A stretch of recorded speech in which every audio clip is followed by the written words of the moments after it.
first of all, congratulations, Leo! First, congratulations, Hybrid on being second, and congratulations, Fickle on being third! Also, hi, PK! Hi! And Jabo64, thank you so much for the subscription! I'm so grateful! Oh my goodness, I can't believe I have 13 subscribers now. I love you. Mwah! Yeah. Okay, so, oh, yeah. Remember to claim your daily coffee bean. I even forgot to claim my own daily coffee bean. I gotta do that.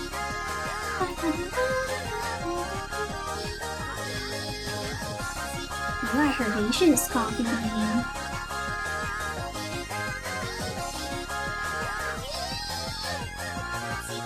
Ooh, a morning coffee bean.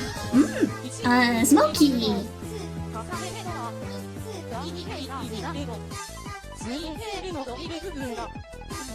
Yeah, I was working on commissions beforehand, so I'm just gonna show you like small previews of what I've been working on.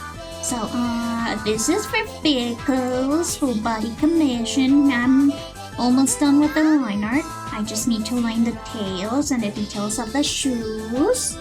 And then I'm gonna send you like a palette so that you can choose which colors your character will have, since all of the references are without color.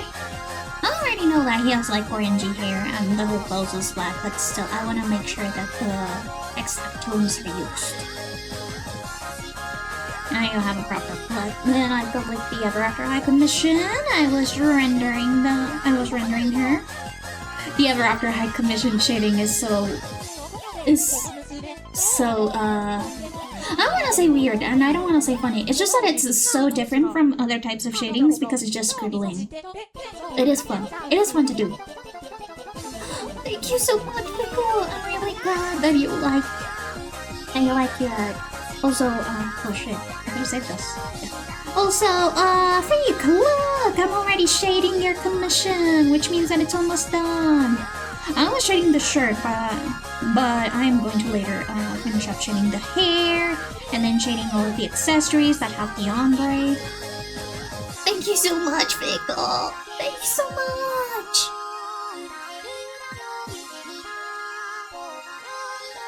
So this is Pickle's commission, I was shading the shirt, and these are Pickle's emotes. I only have 2 of the sketches for the emotes. I'm missing another 3, and I'm gonna do. But hello everyone, how are we doing today? Technically the closed beta of Cookie Run Open Smash has already ended, but I want to finish the sketch that we did for a melon soda cookie on last stream because look, it's so cute. I also want to do something. So if you guys know Oven Break, oh, your food is here. I hope you have a nice, I assume dinner or snack. I don't know what you're gonna have, but I hope that it's tasty either way. But yeah, if you guys have played Cookie Run, Oven Break specifically, you guys would know what your Yogurca is. Sort of like an Aladdin 1001 Nights inspired world, but it was made by a South Korean company that has no cultural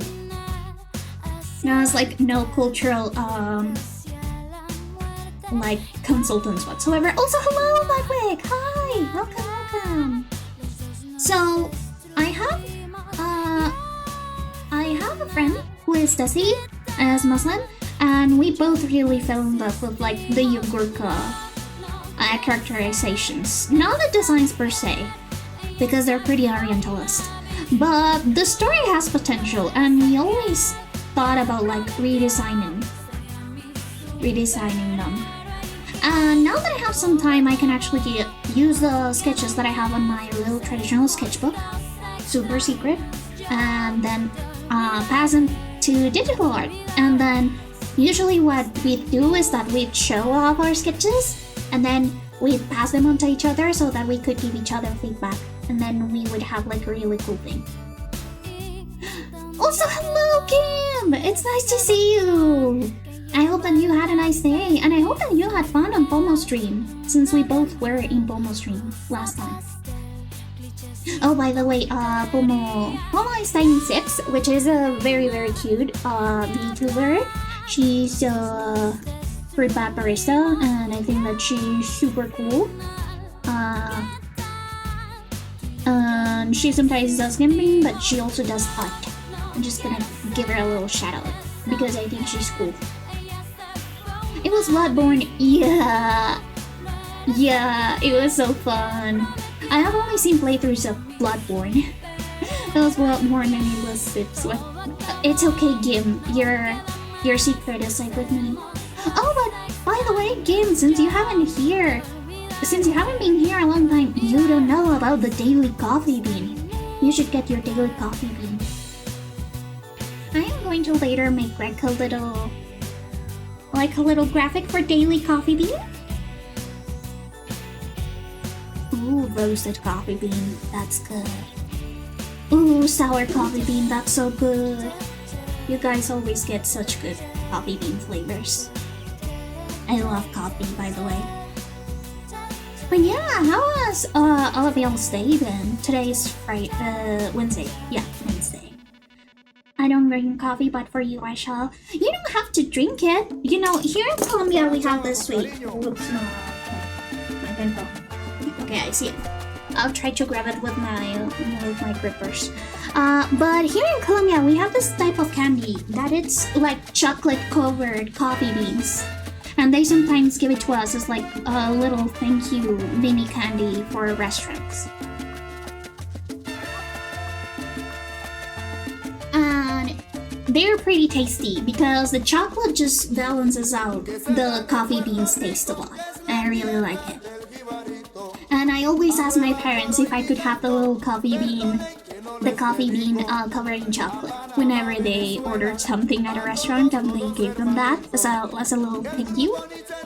Tell me to remember anything, I'll struggle. Tell me to recall anything Bloodborne, I shall. So true. I love coffee. Colombian coffee is my favorite. Actually, so true, Fickle, so true. By the way, if you're a Blanqueter Ghost follower, you need to like Colombian coffee. It's not an option.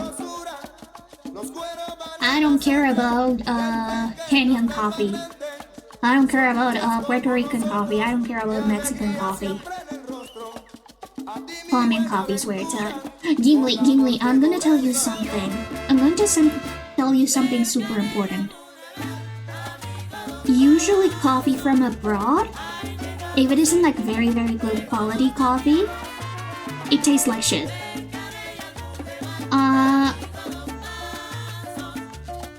In my little ghost adventures, I have drank some various types of coffee.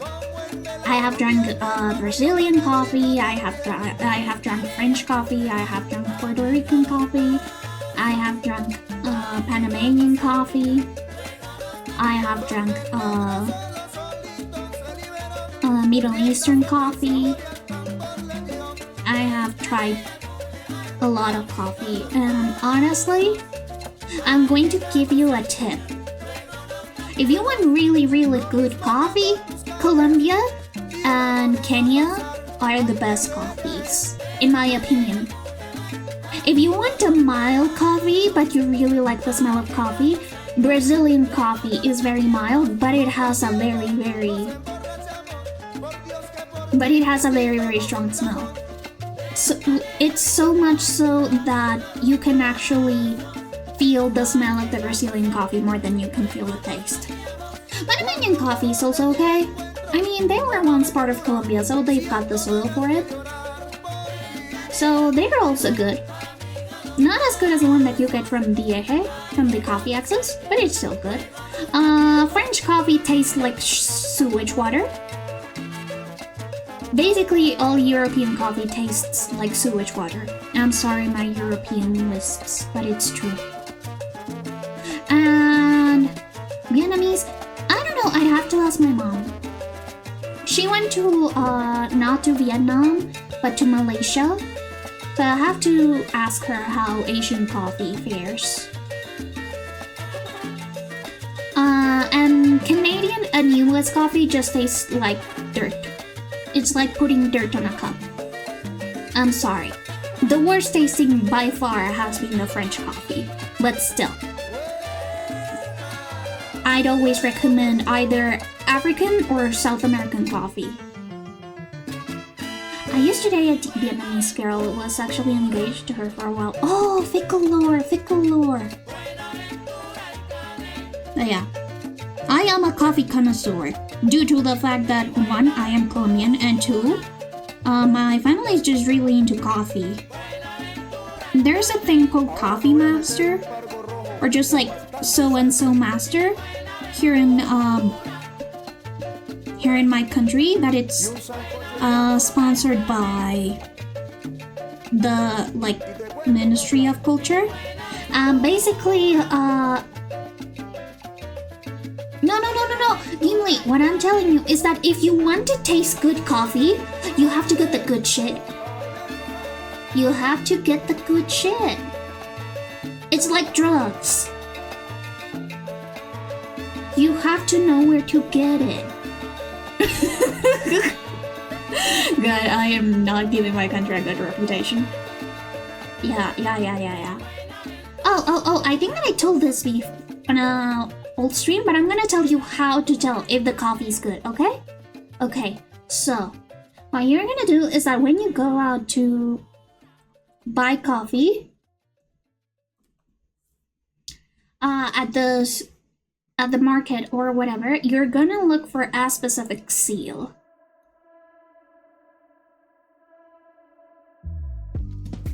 There it is.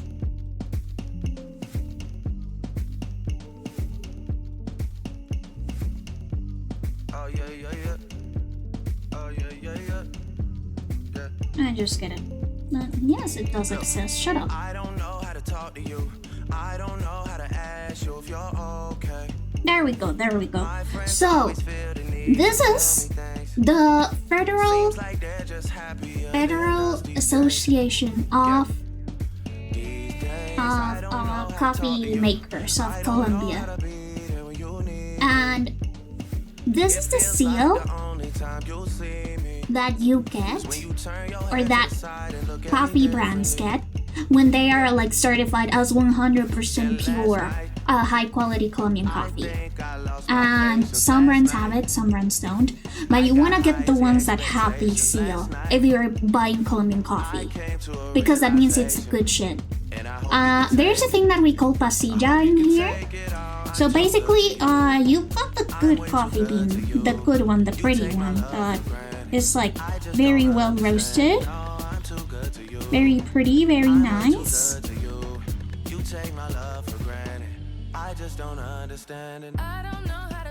And that is the pure coffee bean. But then you've got the pasilla. The pasilla is sort of like the defects, or the ones that weren't roasted well, or that were too roasted, etc, etc.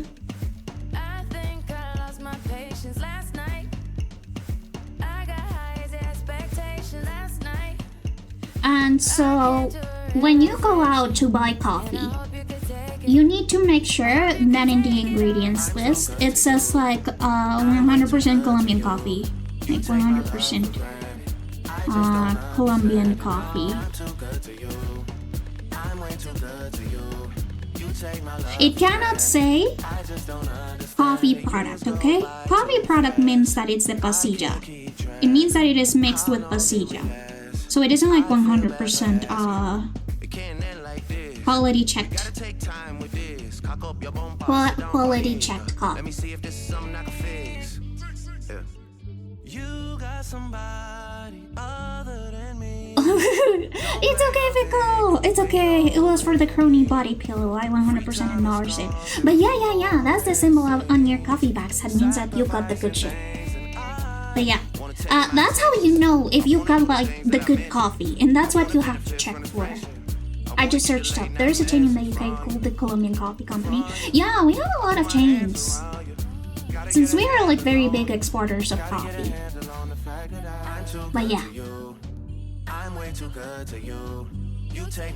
Oh no, the fickle lore! I just read it. I think that I think that we talked about this before, but no, fickle! Not the family curse!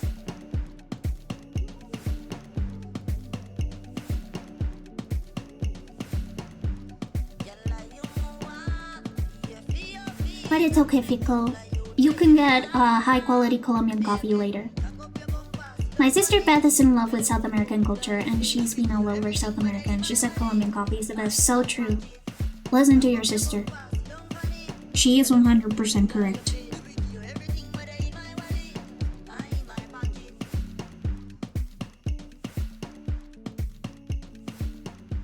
Yeah. Because I just gotta tell you something. The reason why Colombian coffee is so popular and why it's considered the best, it's because you can get it at any intensity. So we have like this levels of how strong the coffee is, how much caffeine it has, what the flavor profiles are. Yeah. Freshly grinded coffee is the best. We also have a coffee grinder in here, and we grind the beans whenever we do coffee, whenever we make coffee.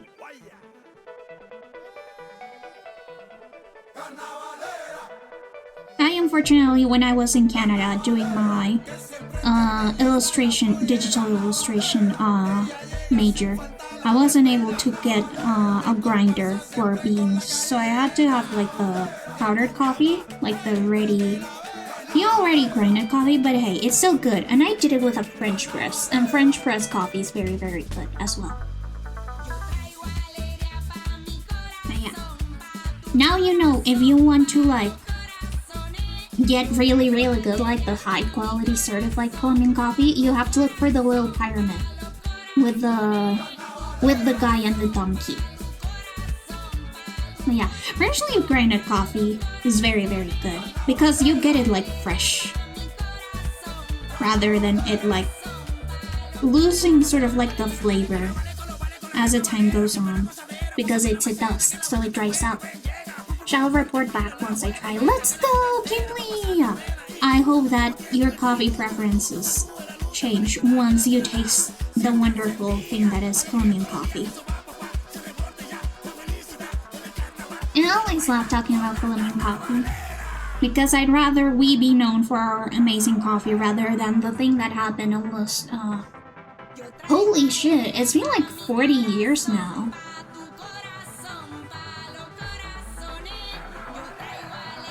I mean, it doesn't help that two of the worst serial killers of all time are Colombian.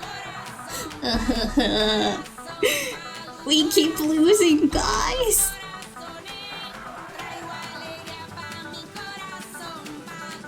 Guys, why do we keep losing? I mean, the thing from 40 years ago is indeed the Pablo Escobar thing. And it's not a story. It's not a story. It happened in real life, real time. My dad was in university when that happened. He was a med student. No, it is not. He is not the worst serial killer. That's actually somebody else. The guy who killed like about 300 little girls. And then the other guy who killed like 100 little boys. We don't have a clean track record. Our country is stinted by violence. That's why the red in our flag represents blood. I'm not lying, by the way, that really does represent blood. In fact, each color of the flag has like its own meaning. So the yellow is the gold that the pre-Columbian cultures had before Spain came in, colonized everything, and took it away. Spain, I so want that gold back. As well as the British Museum. The British Museum also has some of our gold. The big thing I know about Colombia is the coffee and how fantastic it is. So true, Fickle, so true. And it shall stay that way. Okay, so, what was I talking about? Oh yeah, so, the yellow in our flag is for the gold. The blue in our flag is for the two oceans, because we are connected to both the Pacific and the Atlantic Ocean. And before Panama became independent, we were the only country that had like super small No, it's not El Chaquito. It's El Monstruo de los Andes. No, it's not El Chaquito. There's actually 2 serial killers, both of which have like... his victim... Oh, just under 200, no. El Monstruo de los Andes' victim count is around 300 and something. Confirmed? Like 75. But according to his accounts and also disappearance rates of like the target demographic that he often seeked out for, and also the fact that he guided police to the mass graves. Oh, thank you, Kimberly! Let's go! That's my goal, that people get to know Colombia about the good stuff that we have. But yeah, so the yellow is the gold, the blue is the is our connection to both oceans, so the Atlantic and the Pacific. And before Panama independized, which was in the 1800s, it was also because Panama was like the area that was the connection between the Atlantic and the Pacific. And the red is the blood spilled during wars. Alright, he has 350 plus victims and he still has more. Isn't his estimated body count well over 400? I mean, let me check.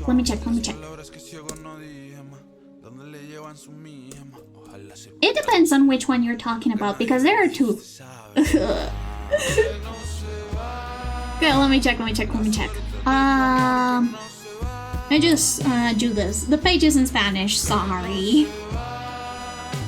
Also, by the way, we don't know about this guy because in Colombia the life penalty and death penalty weren't a thing at that time. And so he served for like 25 years in prison and then he got set free and nobody ever knows what happened to him. Whoops! That's like the biggest failing of the Colombian law system. Let's see. So he has 110 confirmed victims, but maybe later, Wikipedia, maybe later. But he is estimated to have 300 and something. Yeah, like more than 300 girls. But let's just check like serial killers with most victims. Yeah, he's still a fugitive. I mean, he should be dead by now. He would be even older than my grandpa. He would be even older than my grandpa, and my grandpa's 88. I've actually a lot of us believe that he probably was killed by the guerrilla or just like by town justice, because he did return once to his hometown. Oh yeah. What? We've got first and second place. But yeah, so Luis Garavito targeted young boys. Pedro Lopez targeted young girls. Luis Garavito actually was supposed to like be freed on 2023. He was eligible for parole, but then he died of eye cancer in jail. Yippee! He got eye cancer, and we all think that it was divine punishment for what he did. But yeah. Confirmed victims 193, unconfirmed victims 110, and possible victims upwards of 300, sometimes 400 victims. The idiot, yeah. Yeah. So these 2 guys are the worst serial killers that aren't doctors.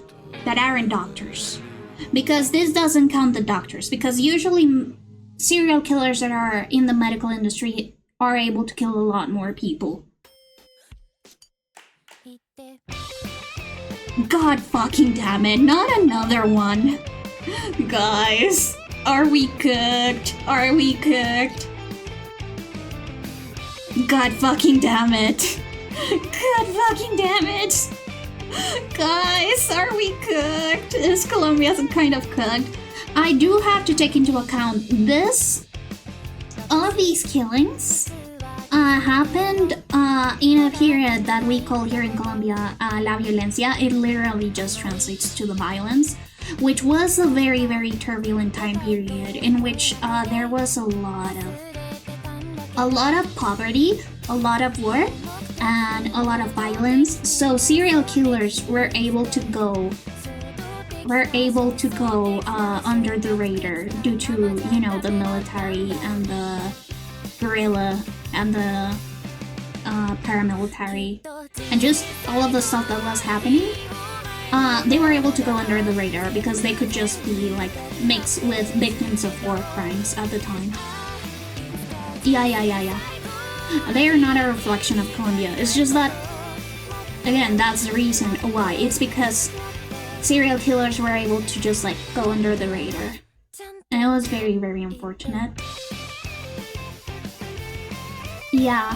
And also, it has been a very big debate about whether it was nature versus nurture, because all of these serial killers had like the shittiest childhoods ever. Since they were part of the most impoverished population of Colombia at the time. They started with a very, very rough life, very abusive, and they suffered a lot of like physical, emotional, mental, and sexual abuse. We even had like a name for the population of children that were abandoned and that were street urchins, basically, because of the war, because their parents died or they were really poor. But yeah, I am very, very thankful that Colombia, at least a lot of people here in Colombia, we've been trying to get the situation as best as we can. Right now, there is a very big crisis happening in Catatumbo, which is the at the northeastern part of the country. Yeah. I assume that trauma can develop increased chances for psychosis or sociopathic tendencies. Yeah. So you know how Luis Garavito, the one that holds the first place for worst serial killer of all time?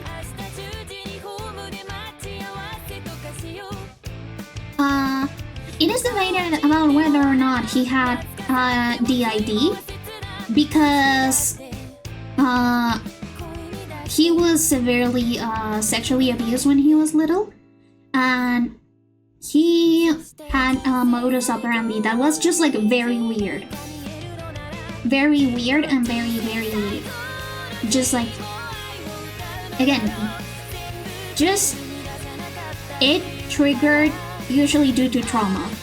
Yeah, dissociative identity disorder. And he was like basically just reliving his trauma through his victims, because he suffered a lot of sexual abuse when he was little.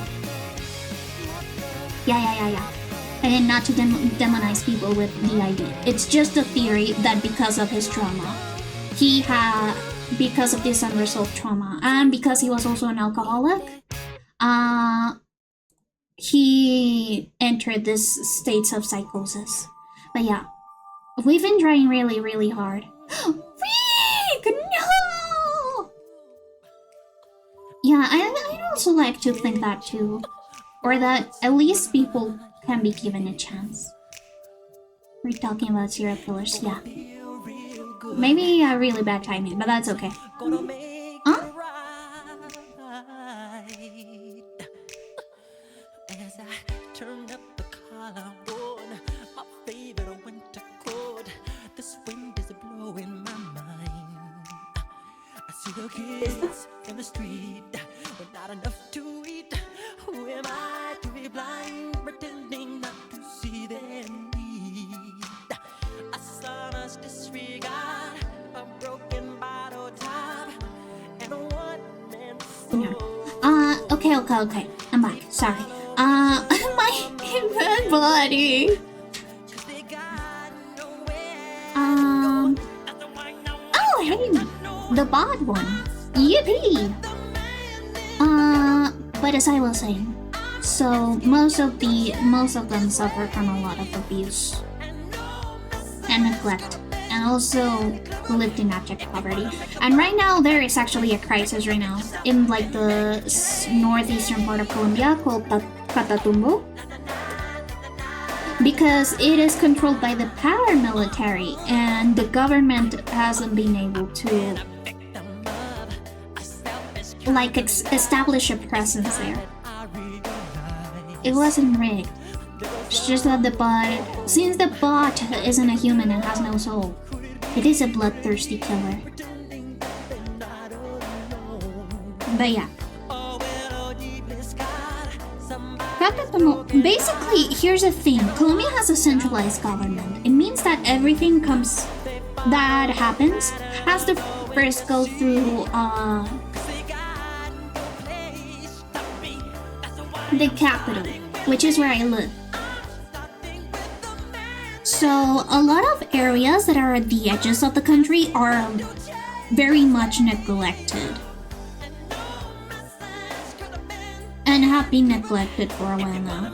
So when that vacuum of power happens, a lot of the time organizations that are against the law or that operate outside the law take control of those areas. And that has happened a lot in the periphery.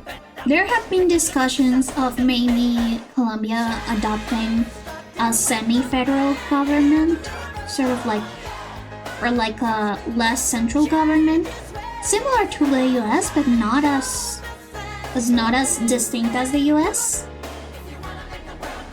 But basically, where at least the departments are able to do some things without the state's approval, without like the capital's approval. Actually, that's the reason why Panama became independent. It's because it was one of the departments that were like right at the edge of the country, and it was the 1800s. So information from the capital to Panama and Panama to the capital was very, very slow. And as such, that area was severely neglected, and that's why they became independent. And now they are their own country. Thank you so much, Sarah, for vetting the bots. Also, that's okay, Fico.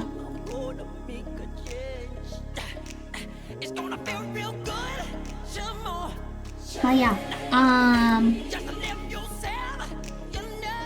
this is the first time that we have a president on the left, and I don't know how it's gonna go, but he has been trying to, or at least the people that work for him have been trying to do some stuff to try and get government organizations settled in Catatumbo. It's just that it's very, very difficult because basically everything is controlled by the paramilitary, since the government just hasn't had a presence there for such a long time. It is very, very sad that there are so many areas in our country that are neglected simply due to the distance. And because our infrastructure just isn't the best, it isn't very developed. And that's also why mail takes a shit ton of time to come here. God, I hate our mailing system so much. Yeah.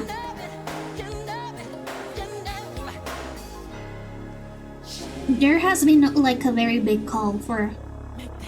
Yeah. I also get them, freak. I wouldn't trust the government if after years of neglect they just came in. Yeah, there has been a very big call by the public to have more like government control, or at least do something about Catatumbo, because the situation has been very, very dire for a couple of years now.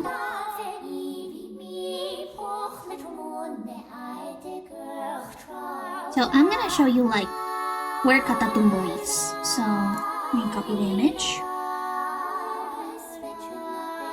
So this is like the map of Colombia.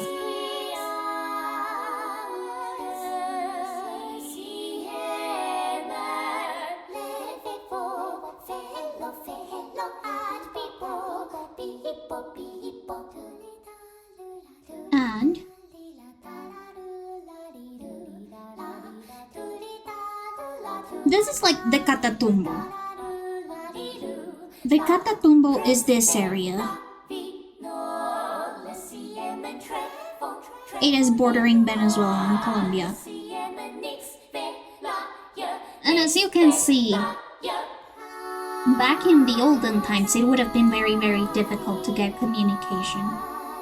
But now that it is like the modern times and we're in a crisis situation, people have been urging others to get to Catatumbo and to do something about it. I agree. Oh, also, this is Panama. So before the 1800s, Colombia was also this. Our capital is actually over here, I think. No, it's more like over here. And by the way, Colombia is a big fucking country. So as you can see, if the capital is here and every single decision from every single part of the country has to first go through the capital to be approved, or for stuff to happen, it has to first go through the capital. Communication is going to be very, very dire in the areas that are bordering the country, especially if there's a mountain range going through it.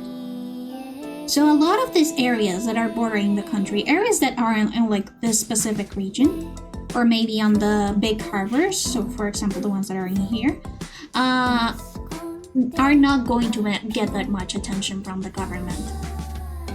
And that's what happens in Catatumbo. That is what happened in the early 2000s with the Chocó, which is this area. That's what also happened in the Guajira in the 2010s. So like all of those areas have been very neglected, and unless the government does like a very big effort to regain the trust of the people that live there and actually make reparations, we won't be able to like regain control of those areas and make sure that the people that are there are actually properly protected. So yeah. That's okay, Javo. That's okay. We were just talking about Colombian geopolitics. And also about Colombian serial killers.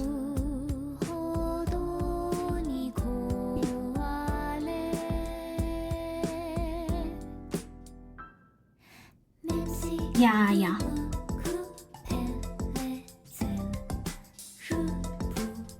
I do really hope that things get better and that things are done properly. We don't want another false positive situation happening, ever.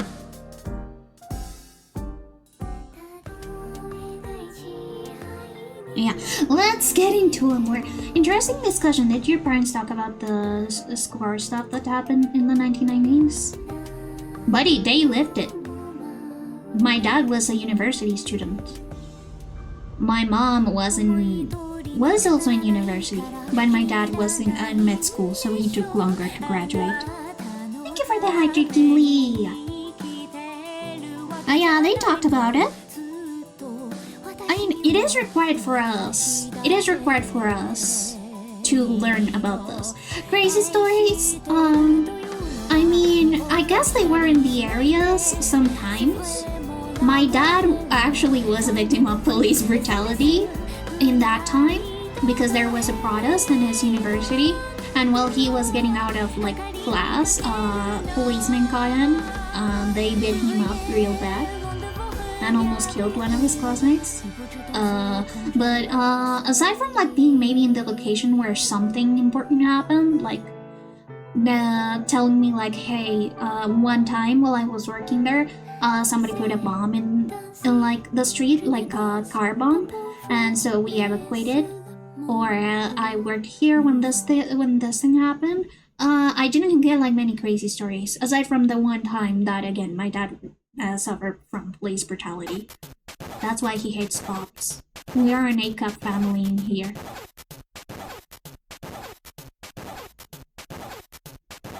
As usual, I'm gonna have to head to bed. I'm gonna pop over to say hi to Puffy and then sleep. That's okay, Kimli! Have a nice night! I hear people who still hunt for treasure at the old estate. I wouldn't recommend it. That area is guerrilla territory. Or paramilitary, not guerrilla, paramilitary territory.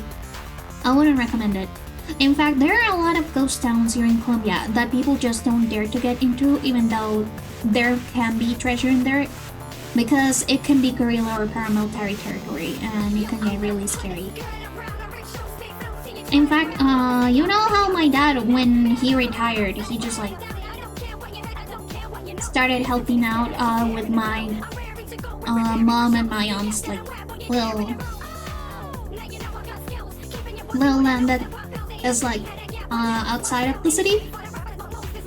We can actually see from the horizon like a small town that apparently was like a project for rich people to be in, and apparently there's like a lot of good stuff in there, like furniture and everything, but that's because there was like a prior military attack once in there, and the rich people were either killed or evacuated, and people just don't dare to go there because it is a paramilitary control area and you don't want to get kidnapped or worse. But yeah, usually those areas are very, very dangerous because, not because of the ghosts, but for paranormal stuff. If you want to do urban exploration in haunted areas, you can do it. And people will like not care much about it. It's usually because it's areas controlled by either the paramilitary or the guerrilla, so you could actually meet some unsavory people.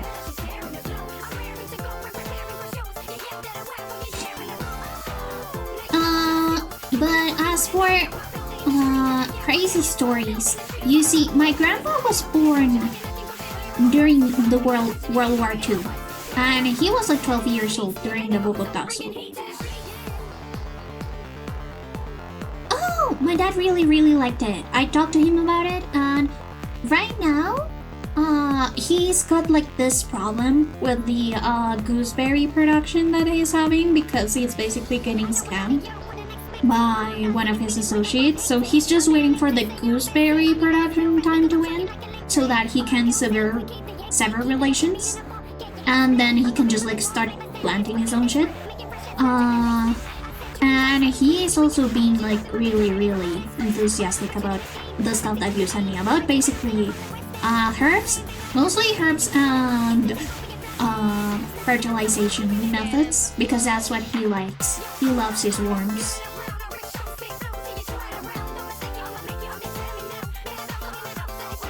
But yeah, he really liked it. Oh, by the way, the story that Ricky's talking about, it's because my uncle is a lawyer, and one time he like was the lawyer for one of the for a farmer where he lives. He lives outside of the city, and apparently when the case ended, the guy wasn't able to like pay the fees, like the lawyer's fees. So he was like, hey, I actually have like this plot of land. How about instead of like paying you with money, I give you this plot of land? And my uncle was like, sure, why not? And then he had like this little plot of land. But then the pandemic hit, and as a lawyer, he really didn't get that much work. He was unemployed for a while, so he decided, hey, I'm gonna sell this plot of land because I need the money. But my mom and aunt, his sisters, work in IT and in software engineering. So even though they were very overworked, they actually were able to get a boost in sales. So they were like, hey, how about we buy the land, we buy the plot of land so that it stays within the family, and we give you the money so that you're able to like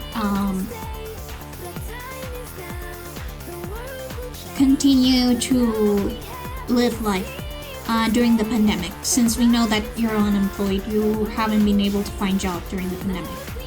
And yeah, that's how we got that plot of land. And then my mom and my aunt are obviously very busy people, so they don't go down there for a long time. But since my dad retired, he was forced to retire from his company. But he retired, and he's always loved agriculture. In fact, he actually has a degree on farm animal veterinary, but he was never able to be a veterinarian because he lived in the city, and there's not that many farm animals in the city. So, since he's retired, my mom and my aunt were like, okay, if you want, you can just like use our plot of land to plant your stuff and to just like have your own little farm there. And he goes every once in a while. He goes once a week to do his stuff.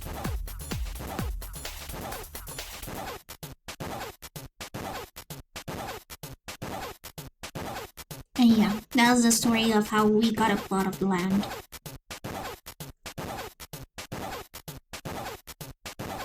And yeah, that's what Freak was telling me about, because I told him about my dad. Because I told her about my dad. And then I told my dad about what Freak told me. And he really, really liked it.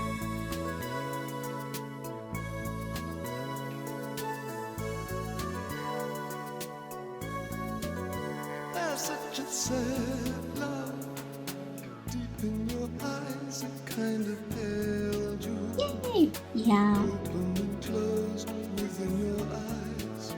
Basically, right now it's thunderstorm season. It is rainy season right now, so I don't know how that will affect production in there.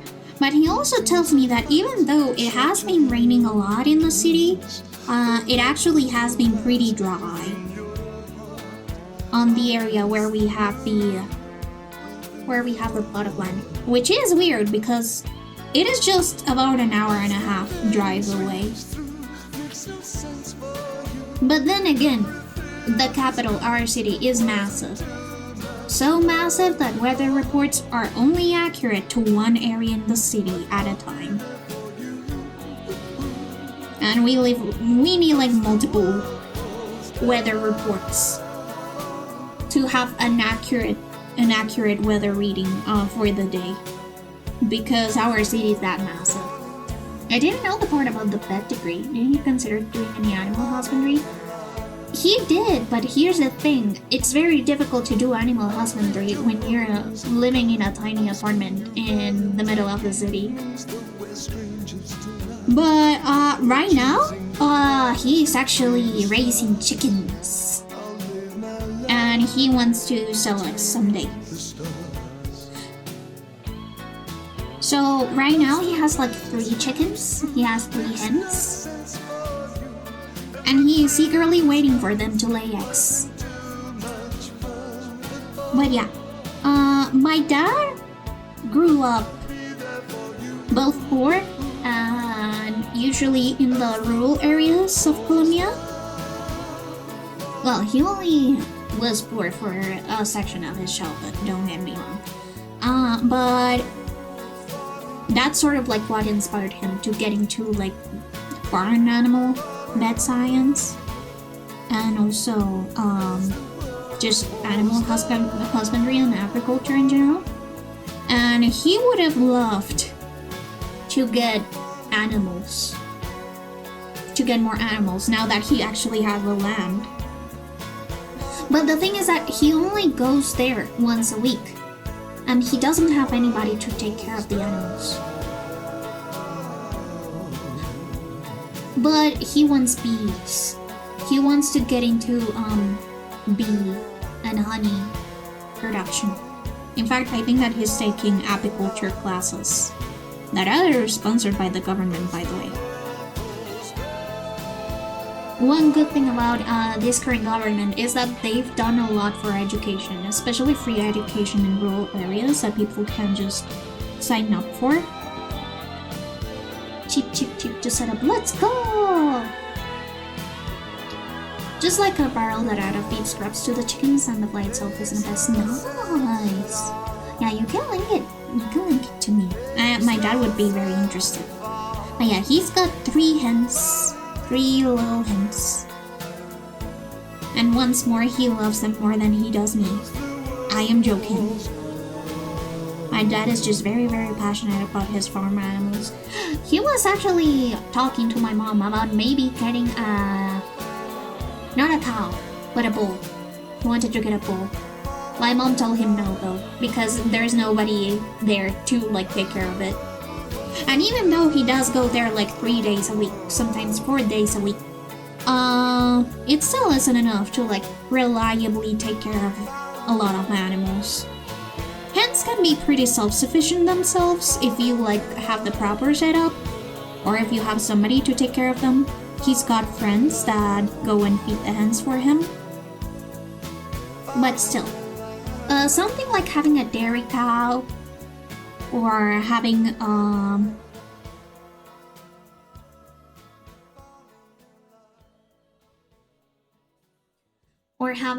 I think that he also wanted a goat to make good cheese.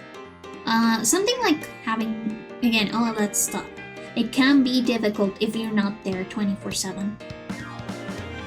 Even if he's retired, he would have to like move there. And the thing is that my dad won't move if my mom doesn't come with him. And my mom still hasn't retired, and he wouldn't move to a rural area. My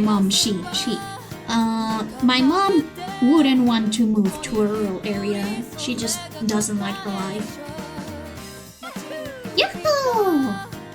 Hello, Stefan! But yeah, my dad loves his little plot of land, and he loves cultivating stuff, and he's also got a sick green thumb. So the city that we live in, the capital, Bogota, it is a humid and cold area. Very, very humid, very, very cold. It has high altitude, but yet somehow my dad was able to have a lemon tree on the balcony of our apartment. He somehow was able to make it give lemons. We actually have 4 little lemons in there right now. He has also harvested tomatoes from the balcony. Yeah, my dad has an insane green thumb. So much so that one of my friends that are in like biology, my friend that is actually a botanics major. Well, not a major because she graduated, but she's a botanical biologist. She's always very impressed when she comes to our apartment, because my dad is able to just make anything bloom. Compared to me, that is not able to germinate anything to save their life. He's got a sick green thumb, and I didn't inherit it. Unfortunately. Yeah, he's a lemon chad. He's 100% a lemon chad. And my dad was so sad because he was like, "Oh, the lemon tree hasn't grown past like 170, and it doesn't give out that many leaves." But I had to tell him, like, "Dad, it's not going to grow anymore because it is in a pot. It doesn't have any more room to grow because it is in a pot in our balcony. Of course it's not gonna grow anymore. But hey, it still gives out lemons. Tasty, tasty lemons." Also, add in like 10 seconds. Sorry, I didn't announce it. But yeah, I don't know if my dad is actually, is he going out today? Or is he going to come home today? I don't know. He didn't tell us anything. He's very bad at telling us stuff when it comes to like when he's actually going out and not coming home. Or when he's coming home. He's like very absent-minded. Then again, I had to get the autism from somewhere, and either side of my family is a good contender for the teasing gene, to be entirely honest.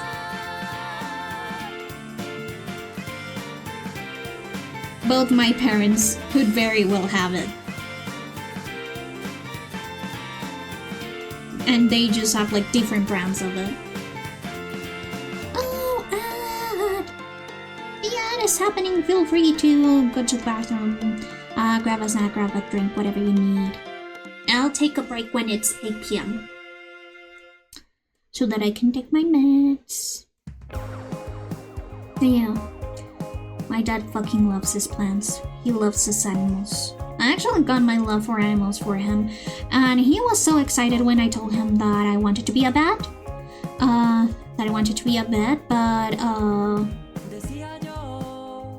I eventually learned that I have eczema and that I have SPD. SPD as in sensory processing disorder, and I just wasn't able to handle the smells and the textures, and my skin just got rashes very, very easily.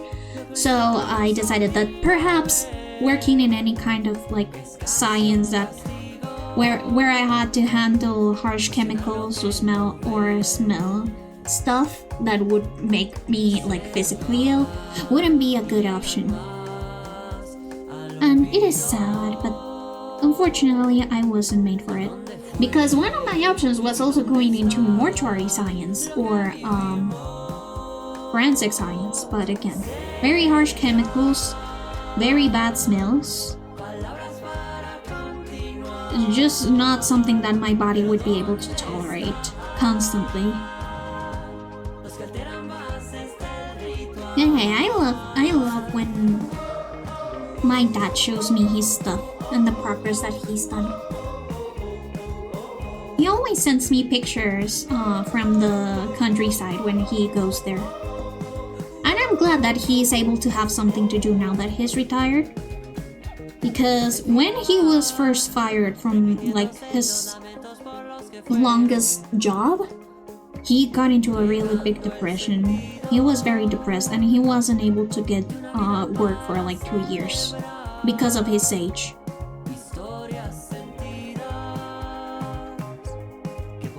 But now that he has like all of his savings, he has always been very frugal about stuff, so he was able to save every single penny. He's able to have a lot. Oh, Chris, last stream is happening right now? Oh shoot, I didn't know. Oh, thank God, I hope that you're okay. I hope that you are doing okay.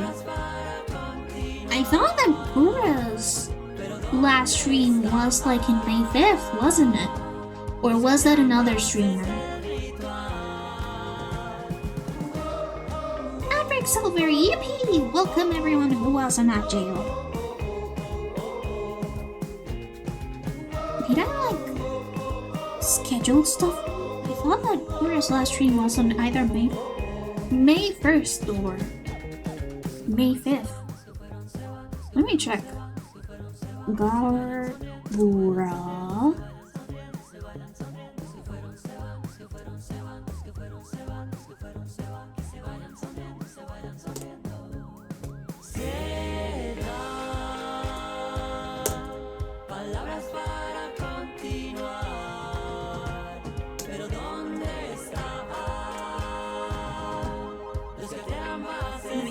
Hardcore Twitter. By the way, my Twitter desktop has been tweaking out for 2 days now. It just doesn't want to load replies nor load singular tweets. Graduation mini live. Oh, yeah, it's today 8 p.m. ET. Oh yeah, it must be happening today. Yeah. 7:30. God, her illustrations are adorable. I thought that her graduation would be later, on another day, either tomorrow or on Sunday. I guess I was wrong. No. I'm gonna just like put it, I'm gonna work and support her in the meantime.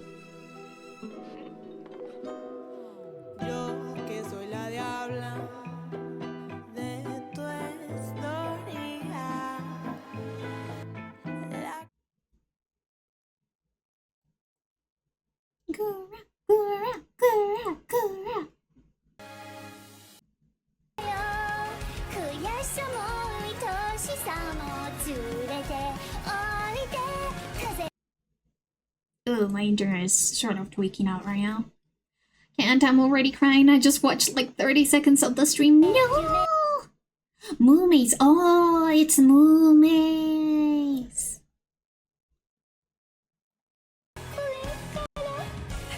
Oh no, she's crying. No. No, no, no, no, no, no, no. No, no, no, no.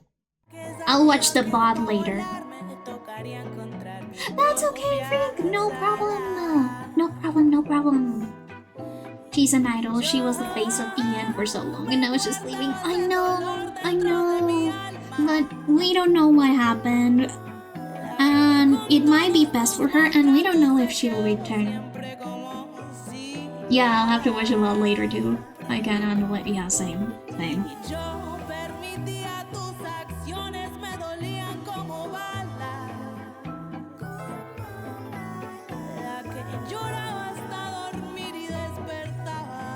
It also isn't like a good time to put like sad Calitri songs. Let me switch it to something else.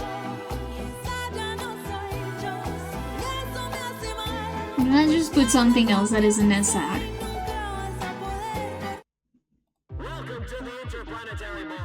So romantic something. Yeah, but the lyrics are sad. The lyrics are sad, Fickle.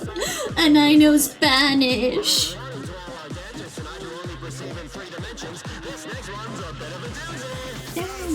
Cha-cha-cha, salsa, rumba.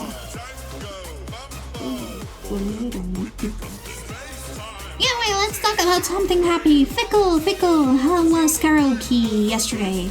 I wasn't able to be there for a long time. We should give Charlie Morgan a listen. Ooh. You can recommend me a song and I'll put it on my playlist. On my queue, because I don't have a playlist. Into cha-cha-thon.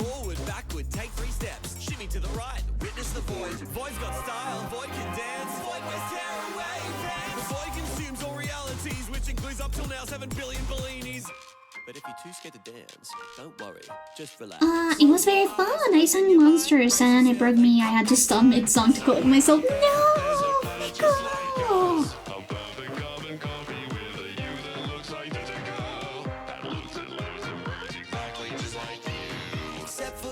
Difference is you is not shit scared to hit the dance hall, cha-cha-cha, salsa, rumba, mambo, fandango caliente.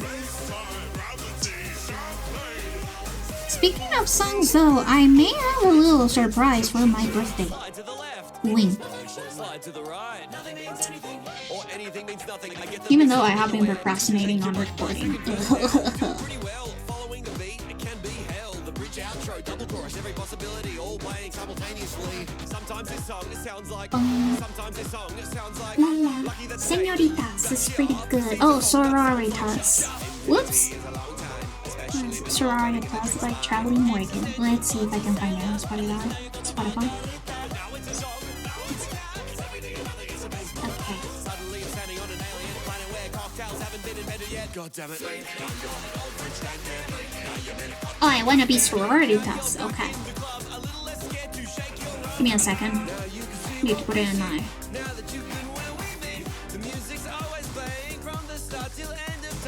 There you go. It's next on the playlist. The song is so good, guys. You should watch the music video. Tom Hardy kind of slaps every single time. I'm not gonna lie.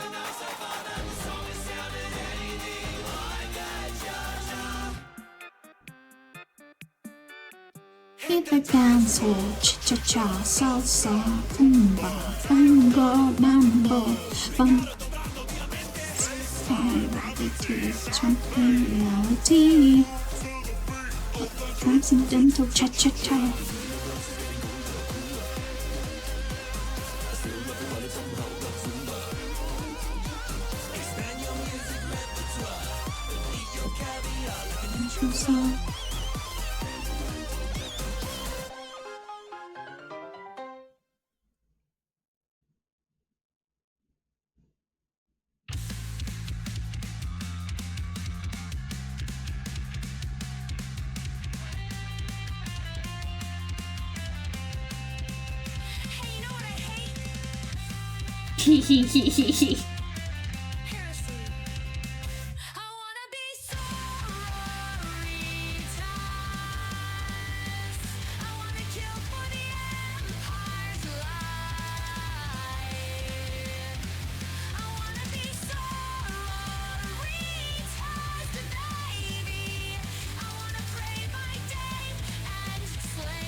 Ooh, a Warhammer 40k song. Amazing.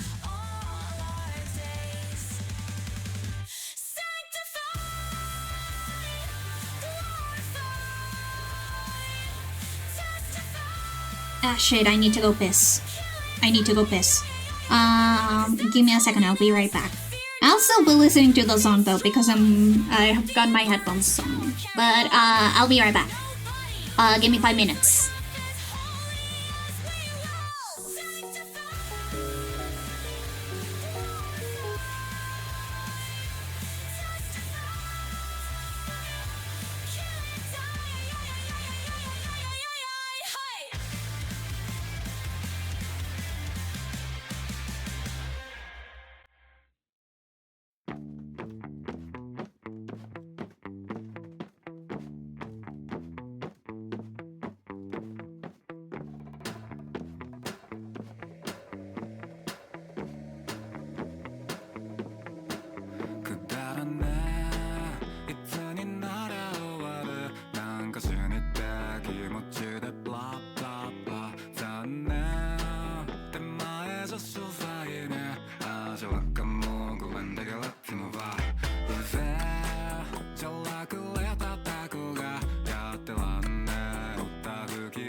una leyenda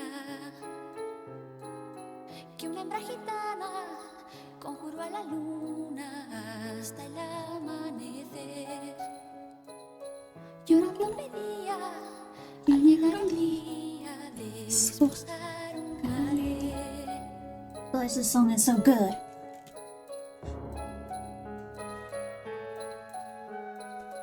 Vendrás a tu hombre, piel morena, desde el cielo habló la luna llena, pero a cambio quiero el hijo primero que le engendres a él. This song is so good. I love it. Para no estar sola, poco le iba a querer. Luna quiere ser madre y no encuentras querer que te ama, mujer. Dime, luna de plata, ¿qué pretendes hacer con un niño de piel?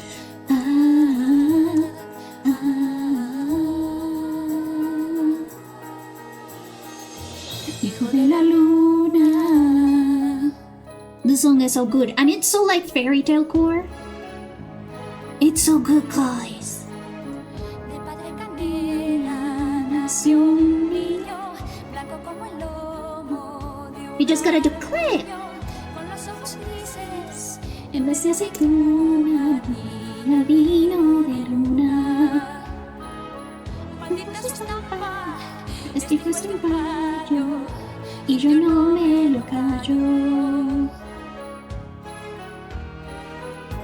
Luna quiere ser madre y no encuentras querer que te haga mujer.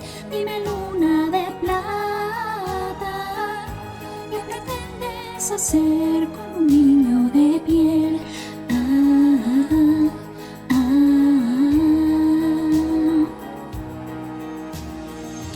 Hijo de la luna.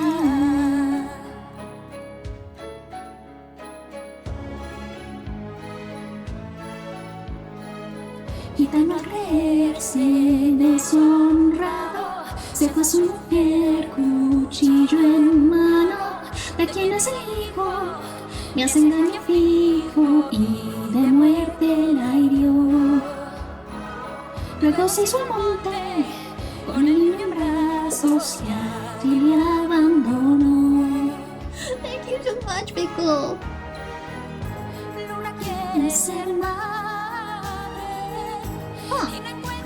That's weird though, because I have flip about for everyone. Huh. I guess you can clip the ball later if you wanna. Niño de piel.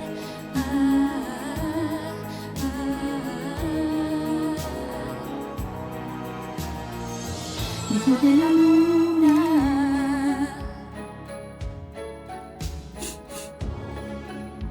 Okay. Thank you, Pickle. But yeah, this song is super sad, but it's also like very fairy tale like. Oh, thank you so much, Pickle. Thank you. I really appreciate that. But basically, this whole song is about how a Romanian woman prayed to the moon all night so that she would find the husband, and the moon was like, okay, but you're gonna give me your firstborn son, or your firstborn. So the woman got married to another Romani man, and then they had a son who was albino. And then the man, he thought that the woman was unfaithful, but in fact the reason why the baby was albino was because he was technically the son of the moon.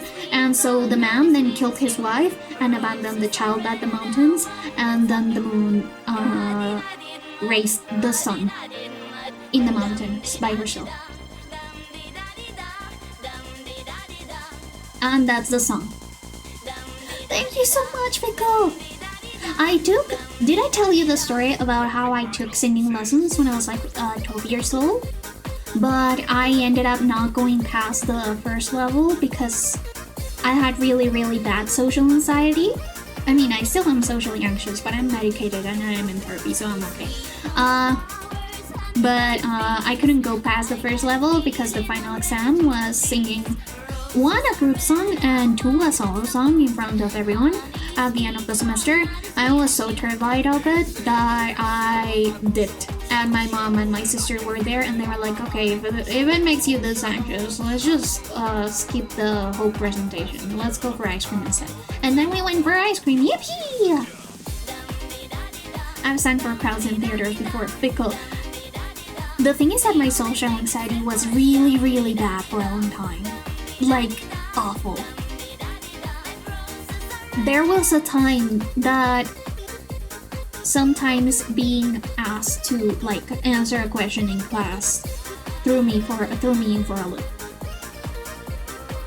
And back when I was trying to like get to a therapist, as soon as my mom exited the room, I would get into like a full-on anxiety attack. It was really, really bad. Do you know what a stand-in is? I don't know what a stand-in is.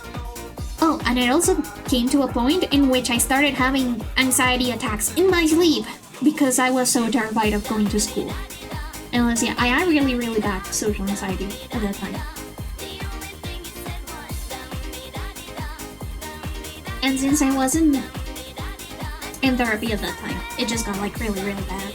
It's behind a curtain singing for a role in high school.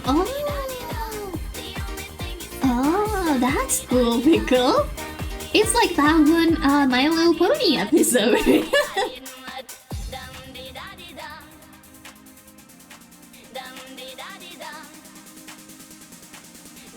But yeah, I actually was not able to sing for a very long time because even singing gave me a panic attack.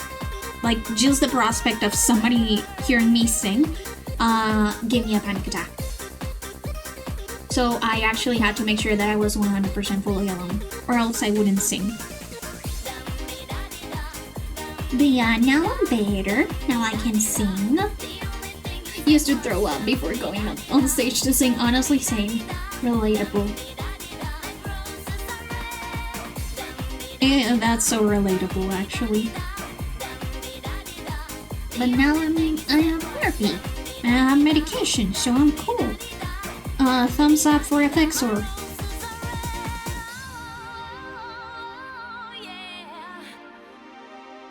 I'm more of a dancer though. Oh, I hate dancing. So here in Colombia, we actually have mandatory dance classes. Dance classes are mandatory here. And I hated them. Because again, social anxiety. And again, mandatory for your entire school career. You have to do dance. From 1st grade to 11th grade, because we don't have a 12th grade here in Colombia.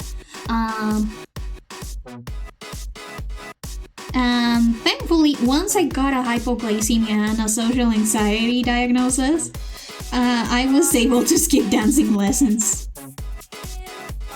I've danced for Shakespeare in the park on the very large glass stage. Aww, I love dancing. It's one of my favorite activities. You will love mandatory dance classes here in Colombia.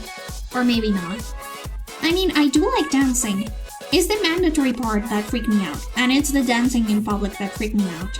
And it's getting a step wrong that freaked me out. Obviously, I have issues, but I'm glad that you're able to do that, Pickle. When we first met, I thought we'd be together, yet you're using me for your own games. And now I'll never feel the same.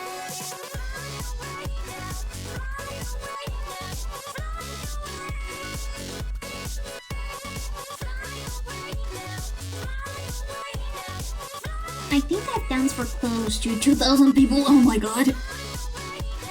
We had to do like a school presentation back when I was in high school. Or well, no, since middle school we had to do a dance presentation. And we had to do so for like all of the parents. It was like sort of like our big dance recital, or like our big recital overall. And I could audition to be a singer. And sometimes people encourage me, but I was like, what the fuck? No, I'm not going to go to a singing audition when I cannot even sing by myself without being sure that nobody's listening. Nobody ever and ever. But the good thing about the dance thing, even though I did go into full-on panic mode and threw up every single time before we went on stage, is that you couldn't see shit from the stage. Everything was dark. So it was like dancing to the void. And you know, here's the thing. So I am the lightest person in my class due to the whole hypoglycemia and high metabolism thing. So whenever a dance move required to lift somebody up, guess who got lifted up? Guess who got lifted up? No debate. It was me. I was terrified every single time. I almost cried in one practice actually. Because the dance teacher was like, well, Ghost, you're the lightest one. 20 inches tall. No! I mean, it's not that I was the shortest, it's that I was the lightest. Because I struggle a lot with gaining weight.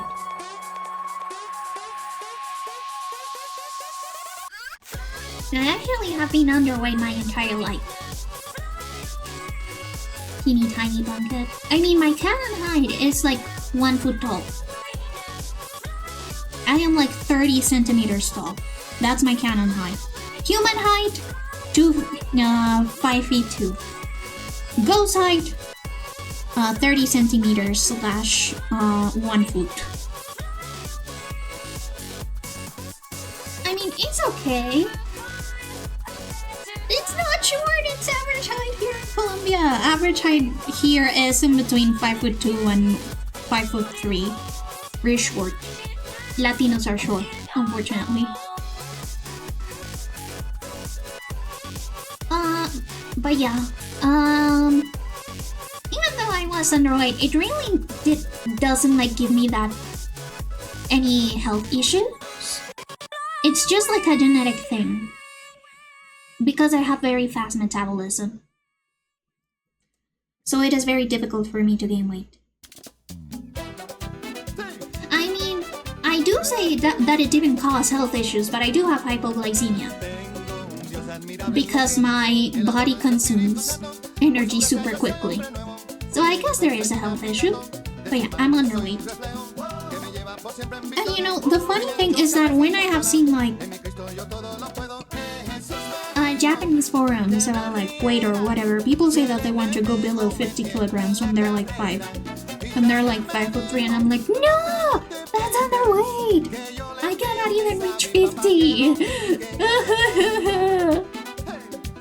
I wanna be over 50 kilograms actually. That's my goal.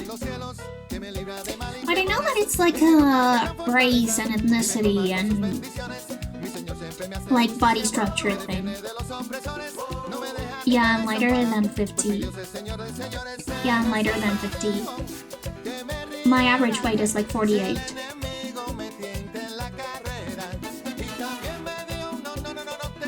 Sometimes it oscillates between 45 and 48. But yeah.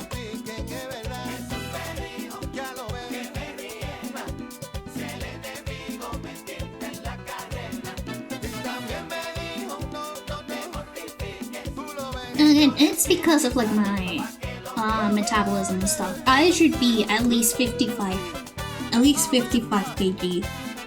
You're 81 kg. That's good. That's good. I think that my dad weighs the same. I mean, it's like 175. 170. Yeah, and he's pretty lean. It's like M. Yeah, no. It is hell going to stores. Because I need to tailor everything.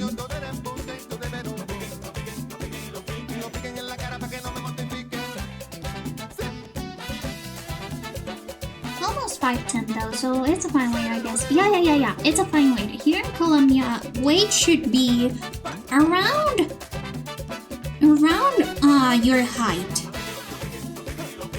So I am 157 in height, so my ideal weight would be around 50 and 60 kilograms. In fact, it should be at least 55 and 60.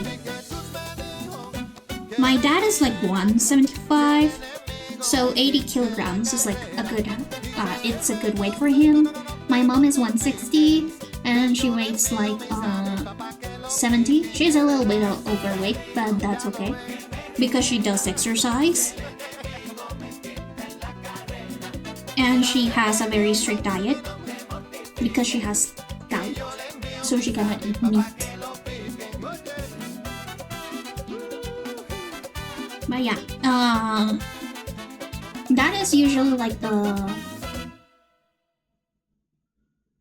thingamajig. So you want to look at like, if you are like 2 meters tall, you should weigh at least 100 kilograms. 5'10" I think is like 180, so yeah, 81 kilograms. 177, 81. You're in a pretty good range, actually. My ideal weight again should be 55 to 60 kilograms, and I'm 157. In fact, my goal with the nutritionist, because I did have to go to a nutritionist so that we would like get the sugar thing set up for my hypoglycemia, she told me that I should at least aim to be at least 50 kilograms. But the max I have gone to is like 48.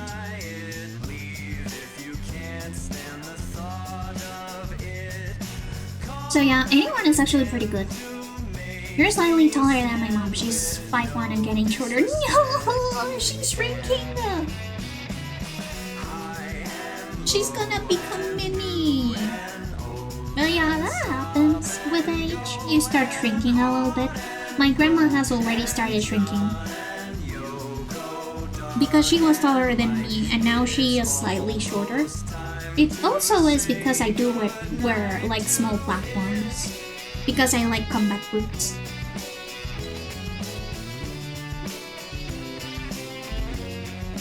Oh, she's so cute, you guys.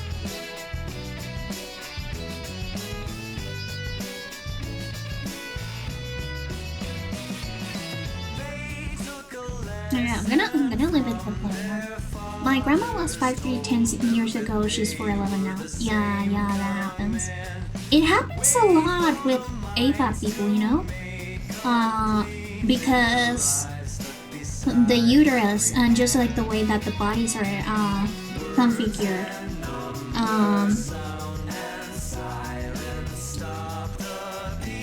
We actually spend a lot of calcium. And after a certain age, after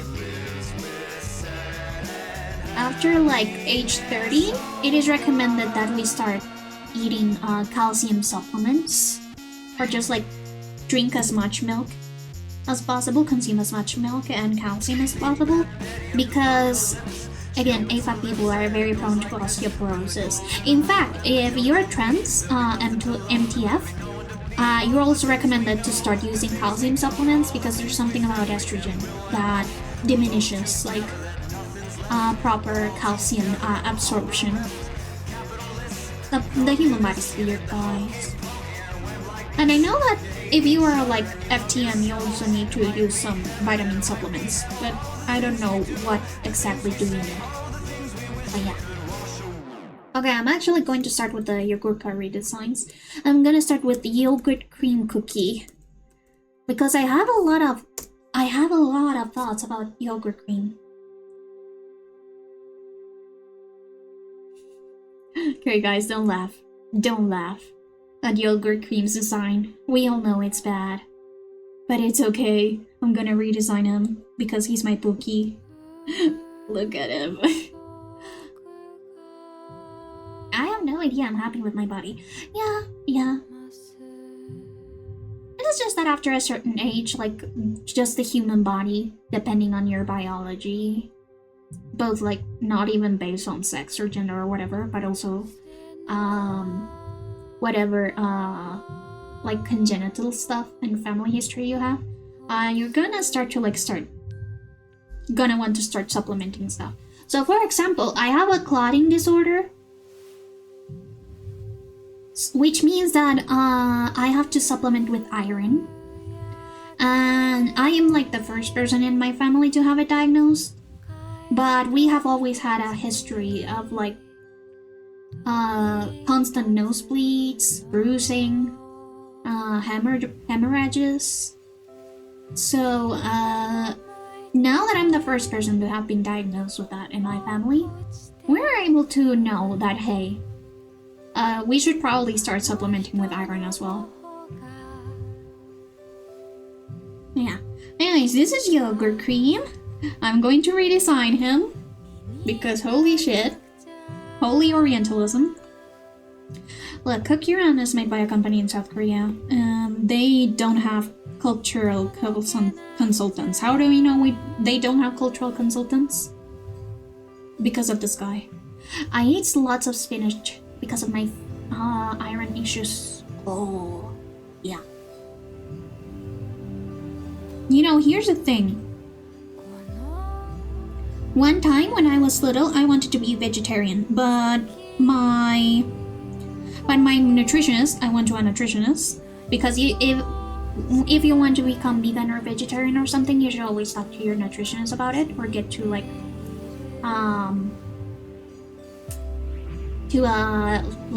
a nutrition specialist, so that they can tell you like, hey, this is what you can eat, this is what you can supplement with, and what the amounts that you're gonna need so that your body adapts well.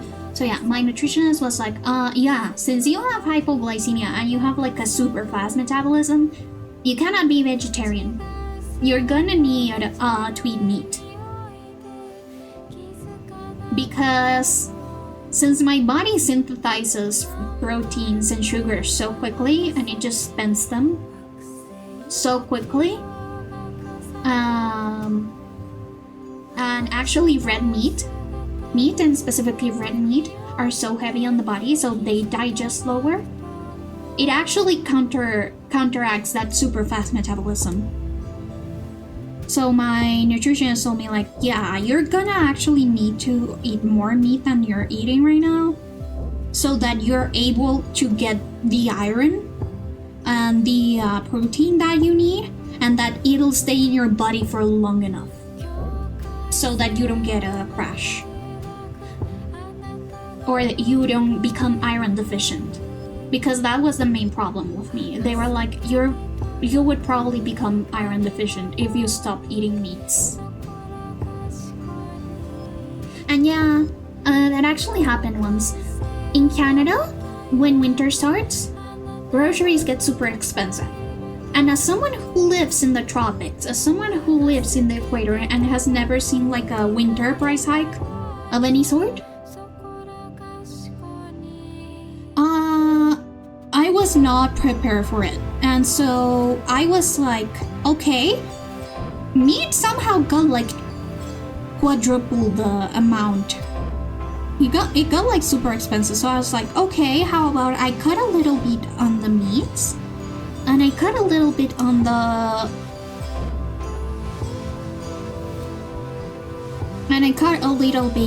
vegetables. I get like cheaper vegetables like potatoes and stuff.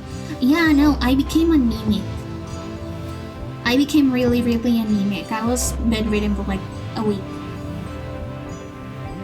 Because my body couldn't survive without the amount of meat that I usually ate.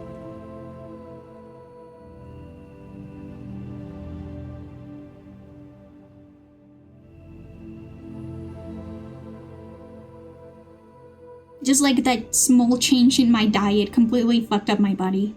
So yeah.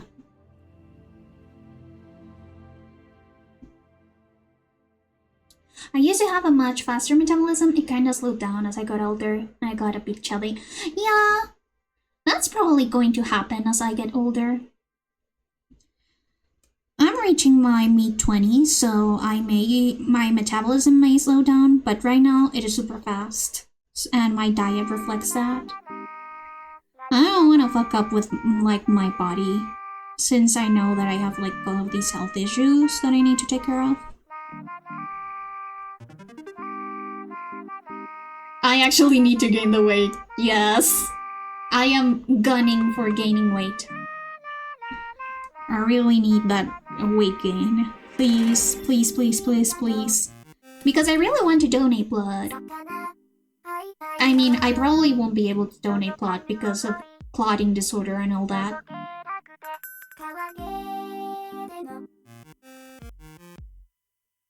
That's a good thing my candle killed me. No! But yeah, I probably won't be able to donate blood, like ever. Need to lose weight. Who wants to take 14 kilograms from me? Me! Me! I need those 14 kilograms, please! I need to gain weight. I'm so underweight.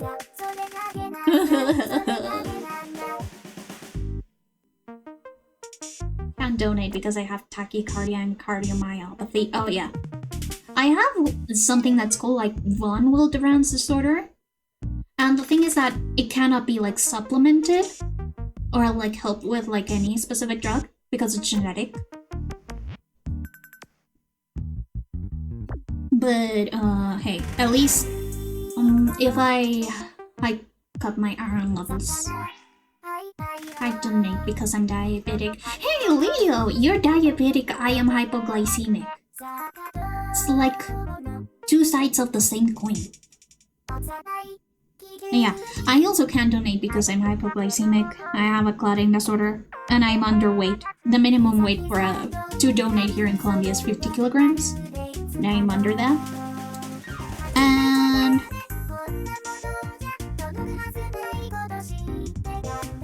And I also take antidepressants. You cannot donate if you take antidepressants, especially if they're like delayed or like long duration antidepressants because they get into your bloodstream. So yeah, fortunately I cannot donate unless I solve all of that.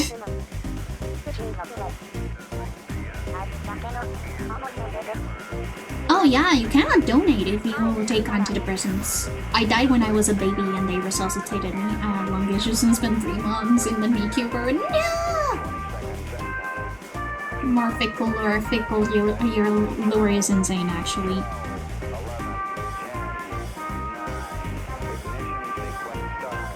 I also almost died as a baby, but it was a different thing. It wasn't lung related, it was not related. So when I was little, and I was a baby, my sister apparently was very attached to me because she really wanted a little sibling. She was like, Mom, Dad, I want a sibling, please, please, please, please, please, please. So yeah, when I was a newborn, obviously I had to sleep a lot. Oh yeah. You told us about the spider lore on the Discord. But yeah, obviously when you're a newborn, you sleep a lot. And my sister was like, actually I want to see the baby sleep. And my mom was like, no, don't go into the room. You're gonna wake the baby up. You're gonna wake baby ghost up. But then one day, my sister was super invested in watching me sleep. So she came into my nursery and then she saw that I was choking on my own snot. I had somehow like sneezed while I was asleep and got a nose knotted up. My face was like just covered in my own snot. I was already turning blue. And my sister practically saved my life because if she hadn't noticed that I was choking on my own snot, I would have died. But now I'm alive, yippee! I guess that's some ghost lore, that I almost choked on my own snot once when I was a baby. Yippee! Yeah.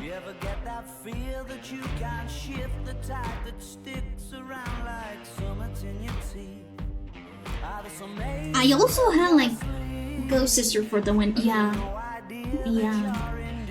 We may not be super close right now, but she kind of saved my life. I owe her one.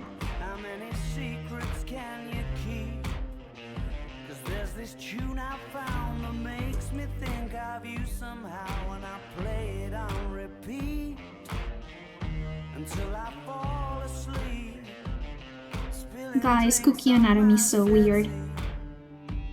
Cookie anatomy is so weird. I know that it's because they're flat, but still. It's so weird.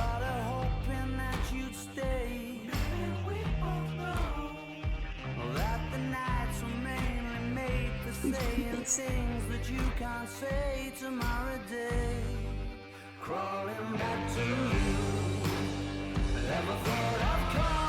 us with the lure. Featuring mode today, so true. You want some baby Leo lore? Yes. Yes, I want some baby Leo lore.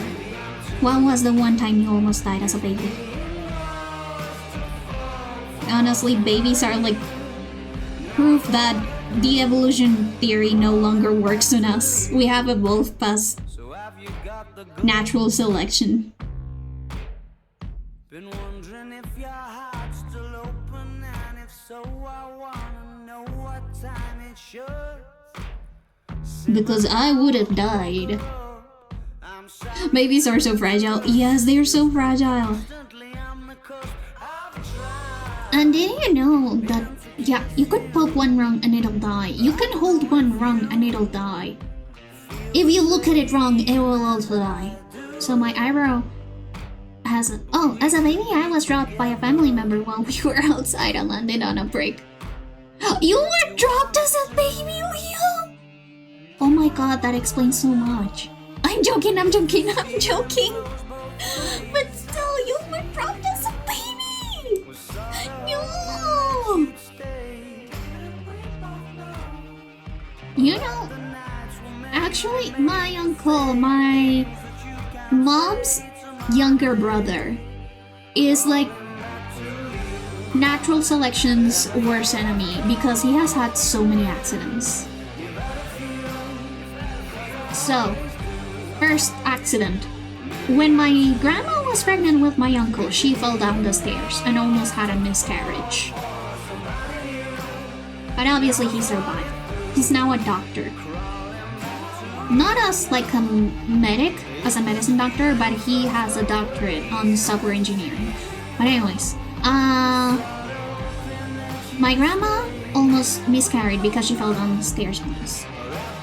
Then, when he was like 4 years old, he fell down a 3-story building because he was pretending to be Superman.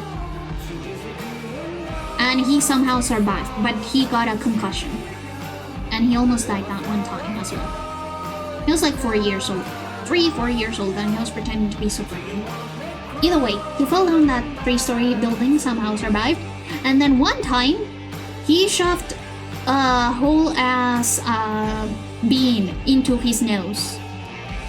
And when they finally got it out, it was already germinating.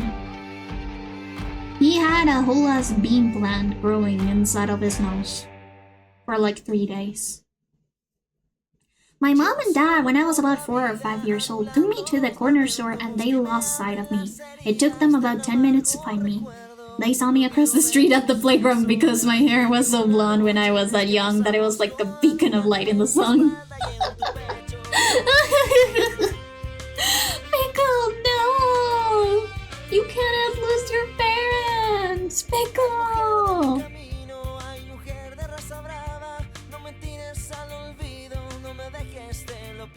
Oh, that reminds me of a story. When my sister was little,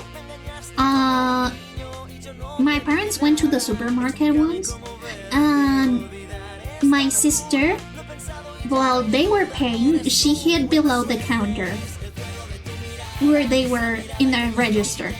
And my parents were like so worried. They looked for her through the whole grocery store. They called out and everything. And then my sister came out of the counter. My mom was already crying and ready to call the police. My poor mom. She cries so easily. But yeah. I wanted to play on the side of the swings or something. I don't remember that day at all. But yeah. My sister got a whooping when they went back home. Because my mom is very, very nervous. She's a very, very anxious person. And she was already bawling her eyes out. And then my sister came out of the counter. Yeah, okay. Yogurt cream cookie. Yogurt cream cookie. Not a very good design. 2 out of 10. The 2 is for the color scheme because it's very pretty. But let's actually see some good outfits, traditional outfits that we can get. My friend and I always had canon that yogurt cream is from the Arab Emirates, and lilac cookie is from India. Because lilac cookie is kind of from another town, and Yogurca is where he is. So we have the headcanon that they're from different places and different ethnicities, so they can have like different clothing. So I am actually going to do that. For yogurt cream, he is the son of a merchant.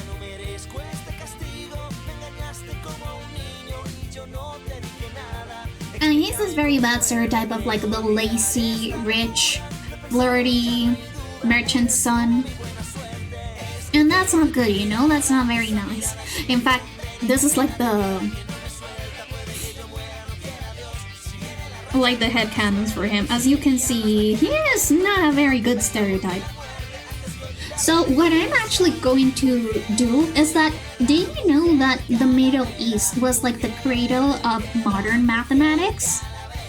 So what I want to do for yogurt cream is to have him still as the heir of like his family's riches, but instead of like being this lazy stereotype, I want it to be like, the reason why he's so uninterested is because he's actually more interested on like the books and knowledge and all of that stuff.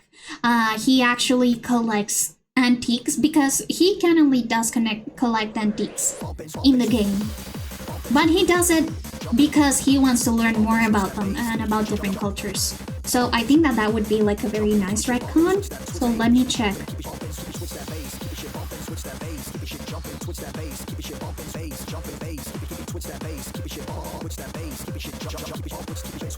So that's what I'm gonna do. And I am, even though I do like that his I like his little what's the name in English? His hat. What's the name in English? I don't remember. His head wrap. His head wrap. I'm just going to call it a head wrap. It looks like yogurt, like a yogurt thingamajig. I don't know if I'll keep it. His turban, yes. That. His turban looks like a yogurt, like a dollop of yogurt, and I do like that. But you see, the problem is that when you wear a turban, none of your hair can be visible. Why? Because the whole point of the turban is that it actually catches your hair so that you don't get overheated because of that. So I actually want to change that. And so here's the thing, usually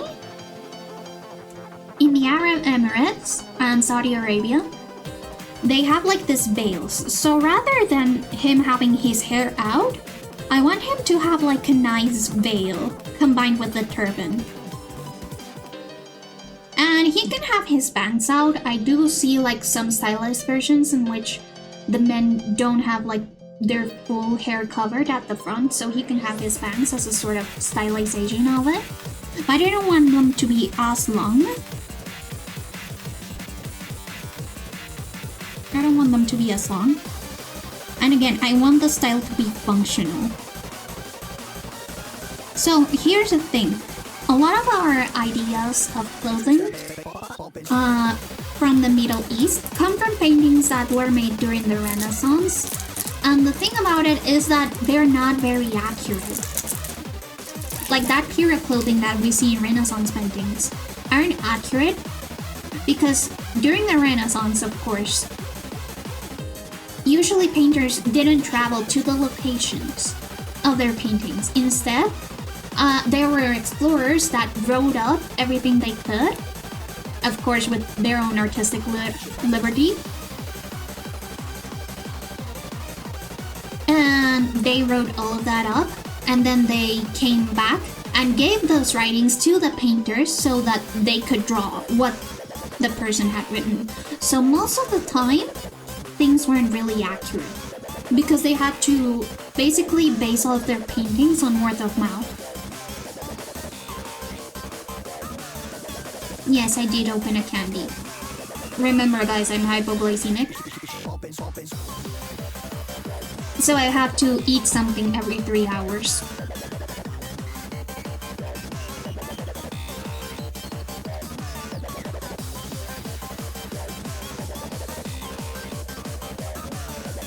So yeah, you have to be very careful when getting references of period clothing. For Asia and the Middle East. And look up who painted them.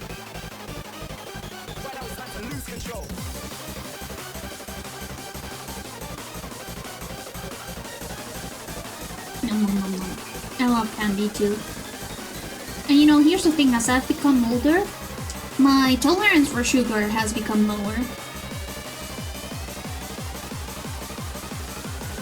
Actually, let me show you what type of candy I'm eating. It's a candy from Colombia. They're called frunas. And it's like a fruit-flavored taffy. So my grandma from my dad's side, she's a super sweet woman, a super sweet lady. But we moved really, really far away from her.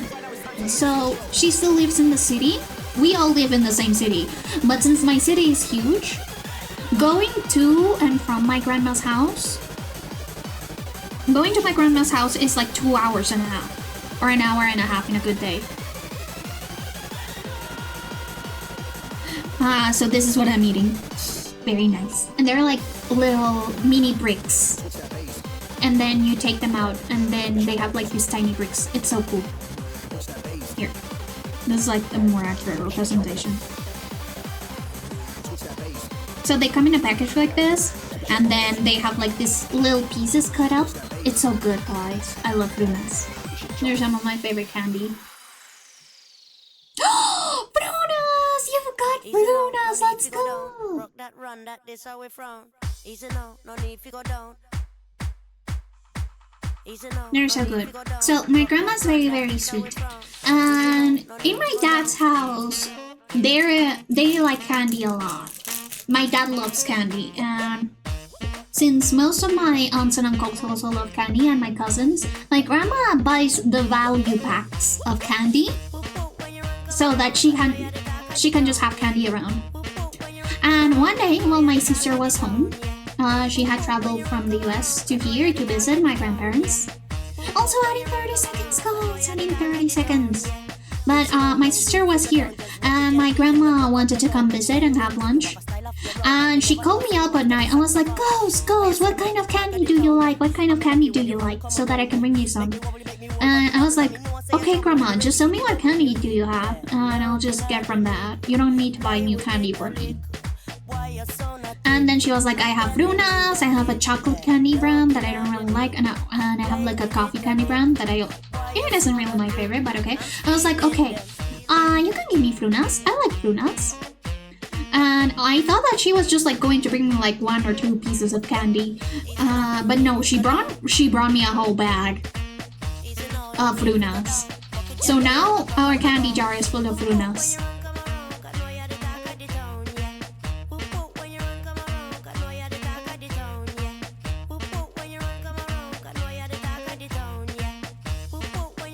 But yeah, coming back to I love my grandmas. They're the best.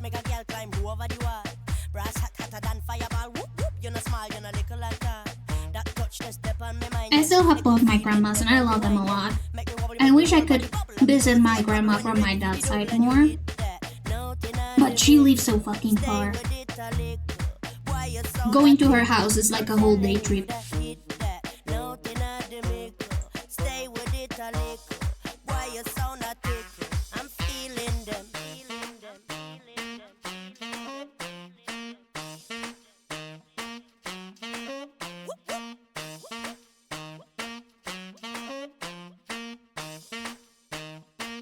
Gently and I back up no bone. Easy now, no need to go down. Easy now, no need to go down. Rock that run, that this how we from. Easy now, no need to go down. Easy now, no need to go down. Rock that run, that this how we from. When you run, come around. My only living grandma isn't the best person. She actually bullied and made me cry. Hurts me until I cry. No! Pickle, don't believe blanket just because you finally found someone shorter than you. Hey, 5'10" is a pretty good height. Wait, how tall are you, Pickle? How tall are you?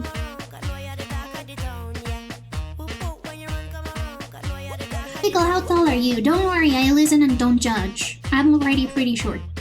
Oh, you're pretty tall. Dude, you would be so tall here in Colombia. You would be one of the tallest people, actually. 45. Hey, freak. My sister is considered tall, and she's like 5'6". My sister is considered to be super tall in here. Wait, actually, how much is 170 centimeters on, like, feet? 5'7". Okay, so like, yeah, 5'6"-ish. 5'6"-ish. 5'5"-ish. Sort of. Like 5 feet and 5.5 inches. Yeah. And my sister is considered tall. She's considered to be tall here in Colombia. Being 5'9.5" is actually tall in here. Pickle, move to Colombia, you'll be super tall. Porque el fuego de tus lindos ojos negros alumbraron el camino de otro amor. Amor de mis amores, reina mía, que me hiciste, que no puedo conformarme sin poderte contemplar. Ya que pagaste mal mi cariño tan sincero, lo que conseguirás que no te nombre nunca más. No, Pickle, your grandma. The half-inch counts. I only live in grandma. You could be as a giant among men. Yeah. You know, my sister once had a boyfriend that was like 6 feet tall. He was taller than our door frames back in our old apartment, on my childhood apartment.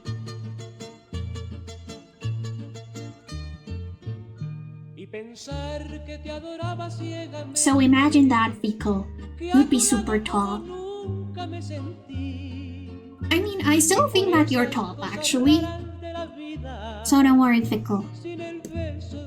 You're tall to me.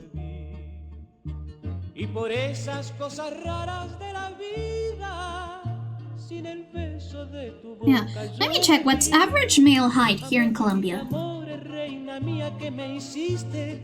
Que no puedo conformarme sin poderte contemplar, ya que pagaste mal mi cariño tan sincero, lo que conseguirás que no te nombre nunca más. Estatura media. Okay, so yeah, so median height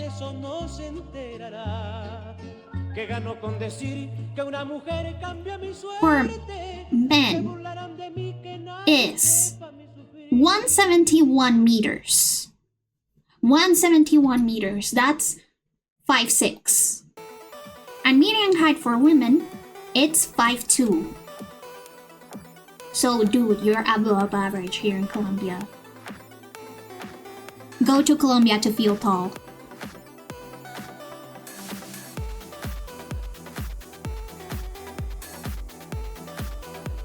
By the way, one time for my 15th birthday, my parents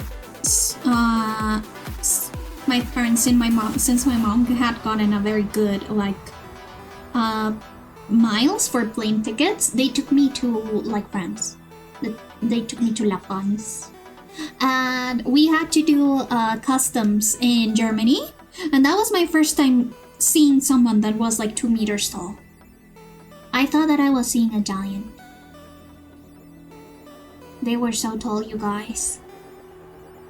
I felt like I was seeing God for the first time.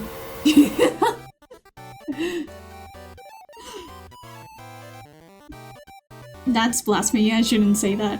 But I mean, I'm not Catholic anymore. I can say that, I guess.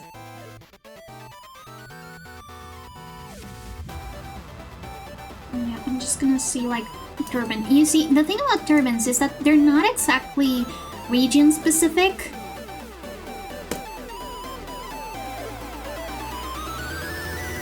they're actually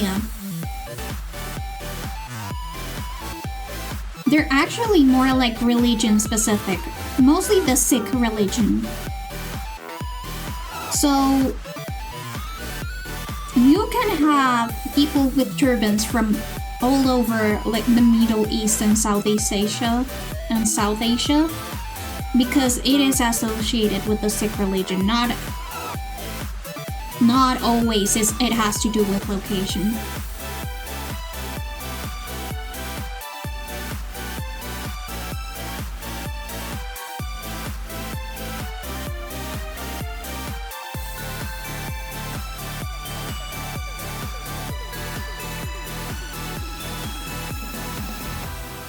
I'll also go to most Asian countries and feel cold there too, so true. Colombia would be easier to travel to though. Yeah. And you get better coffee. And also our weather is actually amazing. I couldn't survive Canadian winter, guys.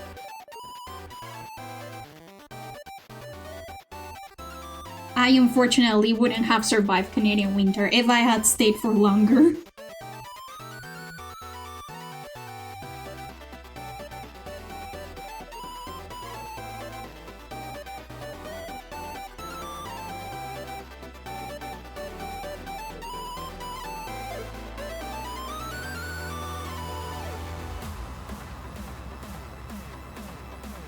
Because in here, we don't have winter, summer, spring, autumn, etc, etc. We have rainy season and dry season.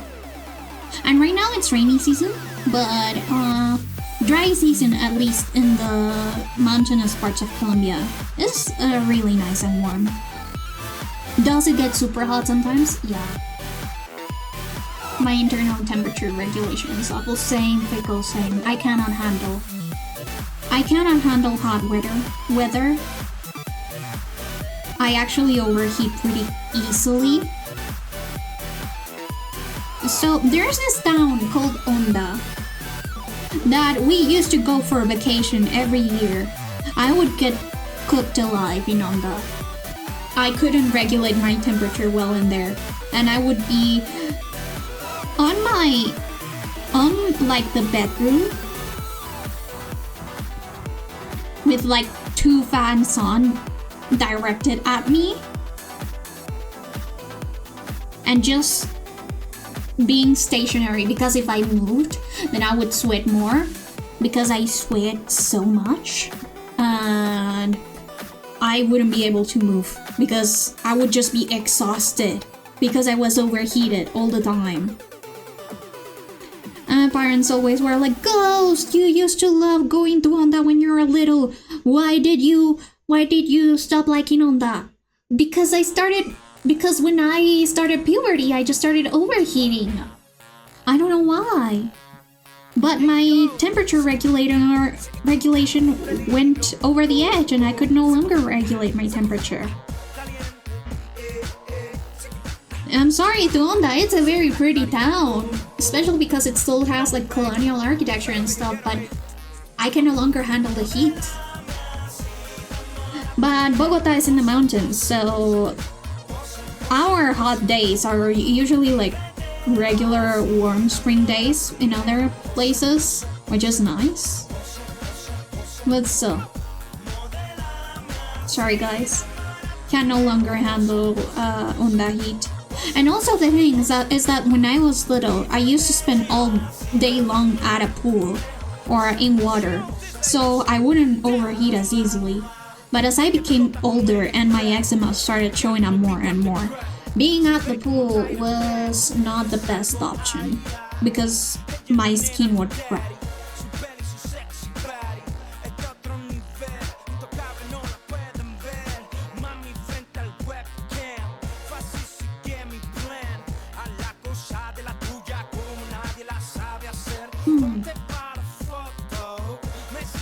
But yeah, my heat regulation is also awful fickle, don't worry about it.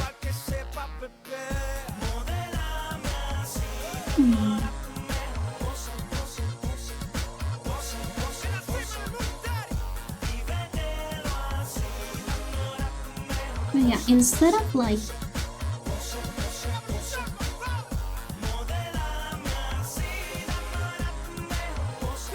I would like him to have like a little, instead of the hair being out, I would like him to have a veil. Sort of like his costume that he got after the second Yogurca update, I think. Let me see his costume, like the midsummer green. Which was actually considered like better than his regular. And I agree, it's much better.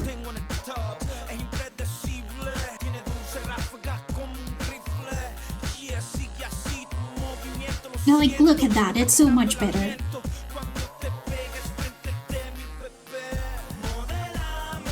So yeah, I would like him to have a sort of like veil. And I'm gonna put it... I'm gonna keep the gem in here, just because I do think that it is a very nice central. But I'm still gonna have the...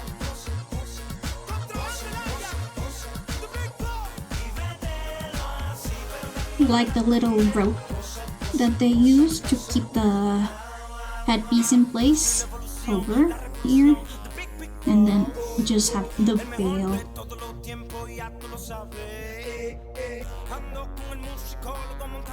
That it's sort of like another layer of fabric.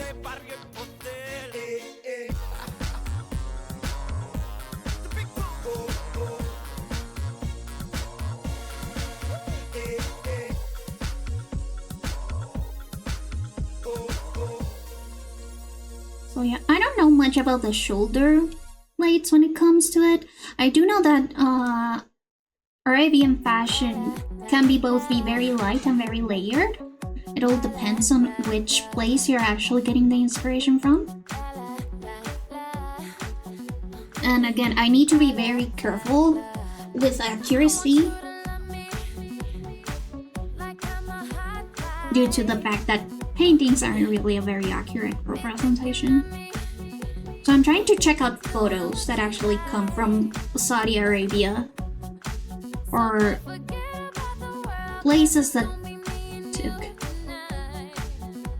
Yeah. I'm gonna take this as reference as well. Bisht. Okay, so this is what Bisht one look like. I like pictures or diagrams that show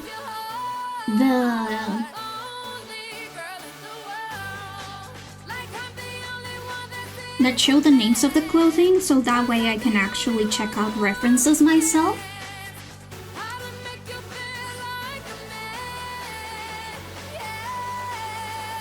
And that way we are able to get like more accurate stuff and more examples. Like this.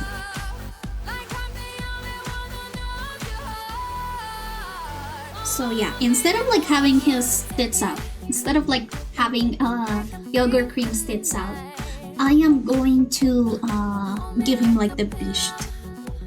I think that it still works with giving him like the B neck that they came for in here, while still keeping it historically and culturally accurate. And also it is pretty. I like it, it is pretty.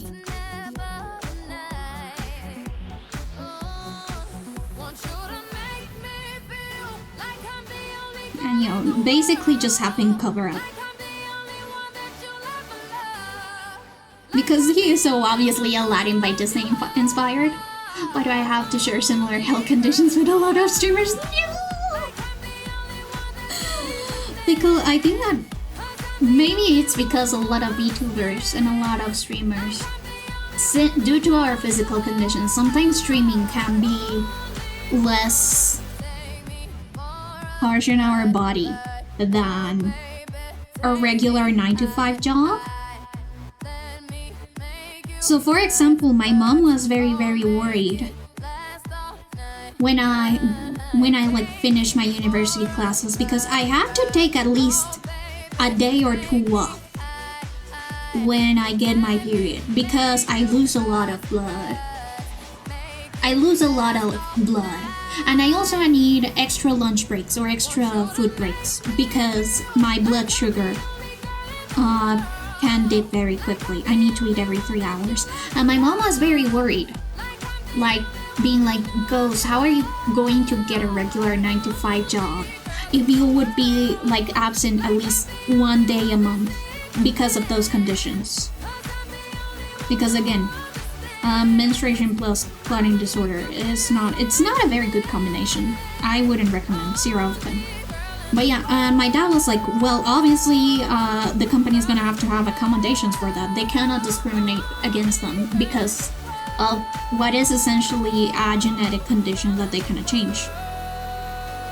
And that's why also, as an illustrator, I had always hoped to work from home. I can do a 9 to 5, but if I am able to work from home, if I ever need like something, either medicine or extra food or a sweet drink to regulate my blood sugar, everything is at home. So for me, streaming and doing illustrations from my home is sort of like my goal that I hope to achieve, to be like completely freelance so that I am able to work and also attend to my health issues without problem. Would find her in a Polaroid picture, and she means everything to me. The state I live in, as a fire state, will say that they can fire you for nothing and not tell you what? What? That's awful! I'd never What the tell. fuck? At least when my dad got fired, he got compensation. I mean, they did also fire him for nothing. It was quote-unquote downsizing, but we know it was because of his age. But still, what the heck? What the heck? And she smells like lemongrass and sleep. She tastes like apple juice and peach. Oh, you would find her in a Polaroid picture. And she means everything to me. But still, he got compensation, and the company was legally required to still keep him on like the benefits program because he was fired without reason. Well, I have a song that I think you'll love. It's called Cat Serenade. Cat Serenade! By Beetlebug. Okay, I'm gonna put it on my playlist. What? You don't get compensation? You don't get like a severance package or something? Admiring from afar. 'Cause even when Because what the fuck? How come people can just fire you like that and not do anything about it? Let me go to Reddit because I had like some slightly edited sprites for yogurt cream and for lilac and for everyone else. Let me check. Yes, I sometimes post my stuff to Twitter, to Reddit. The US sucks when it comes to employment. No, that's awful! At least my dad got a severance package. That's awful. That's so bad. I hate that. I hate that so much. Oh my god. Everything to me. Yes, she means everything to me. She okay, I need to go to posts instead of like my general stuff. me. The US sucks when it comes to employment. I have been told, yes, that it does suck a lot. That's why I will never go to live in the US. My dad wants us to move to the US so badly, and I am telling him that I'd rather die than move to the US. I'm sorry, Dad. You're never going to convince me. Because he has wanted for us to move to the US ever since my sister moved to the US to be with her husband. He has wanted for us to also move in with her, or to move somewhere with her. And yeah, no, that's not going to happen. I'm sorry, Dad. until I Oh yeah, here are my straight edits. as branches sway. Oh, this is going to be like a full-on redesign, so like my take. Amber eyes met between the leaves, and somehow every sound around me had broken into I also tried to keep it with like the style philosophy of Oven Break, which is like simpler outfits. Compared to Kingdom and Oven Smash, the outfits in Oven Break are simpler because they are actually all 2D animated and they're only mostly side view or 3/4 view, so they cannot be super intricate. So I'm trying to keep that style philosophy. Aw, this song is cute! My head's a little fuzzy and my feelings are all askew. And one thing I know is true, inside I go black and blue to see you through.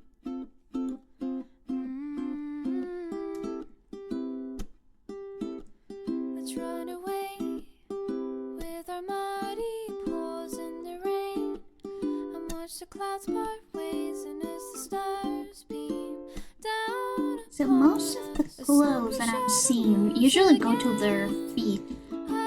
Their pants aren't really shown that much, so I think that I'll keep that same style philosophy. And I've been thinking for And it's also some pretty time lax. how to spend all these 9 lives. I suppose I Okay, this is already choose another one not or two. rabbit. I don't know if keeping the belt or not. I think that I'll keep it for like a small pop of color to sort of like divide the body and the legs, since the legs are going to be animated, like extensively animated. It would be nice to have like a sort of separation of the two.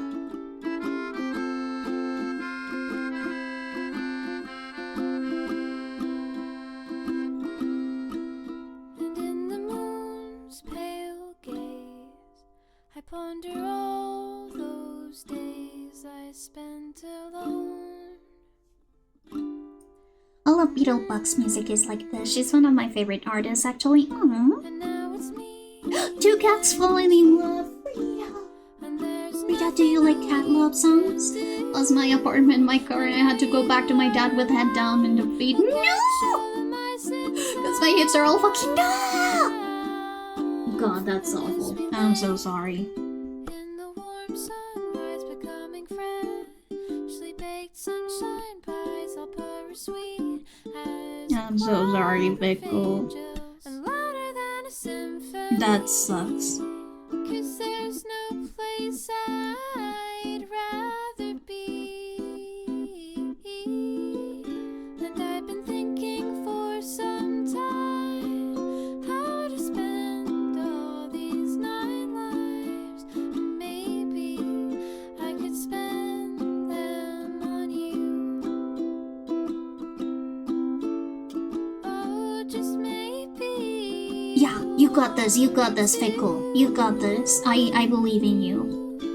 I think I'd like to spend them. Oh, the beast can be opened. The beast can be opened. I didn't know that. That's good. So I could give it like better silhouette like this. Sort of like show off. The feet better.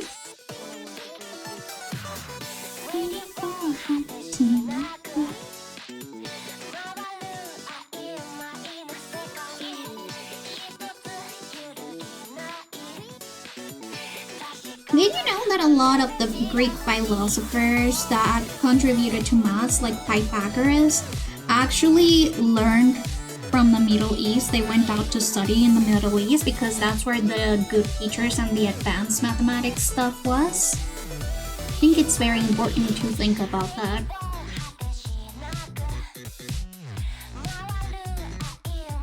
Now is one of the Beetlebugs sweeter songs. Aww, she has sadder songs too. Aww! But all sound very similar and very soft. Aww, that's nice.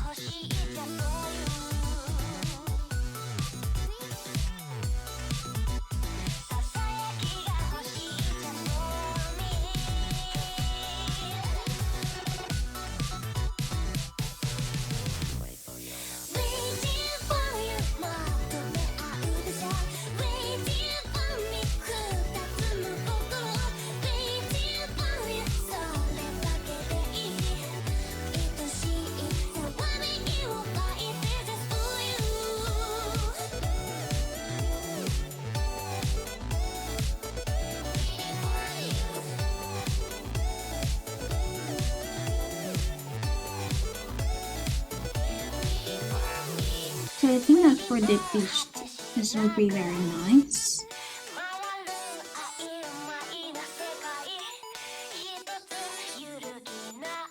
You have to just like shoes that have the little like golden detail at the edge.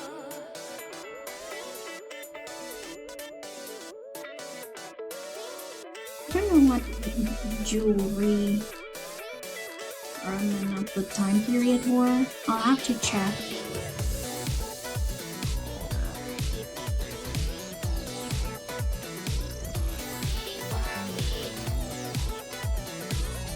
I'm also going to make this like a little deliver so that it shows that it's actually a veil and not hair. Yeah, that's where math started. That's where maps started.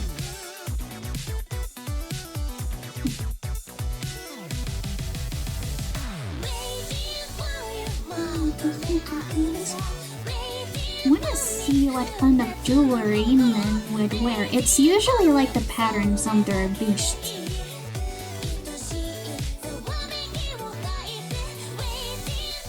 I don't see them using much jewelry or like intricate stuff. It's usually the women. I do see that they sometimes use like very nice watches, but no necklaces or anything like that. And it's very simple.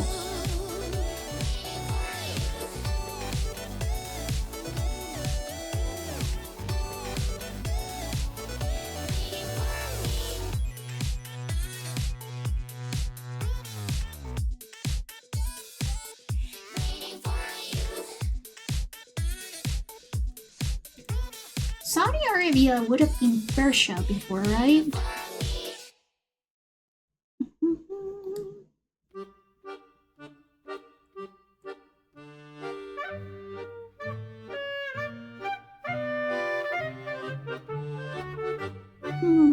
Let's see, this is more intricate, this is more intricate.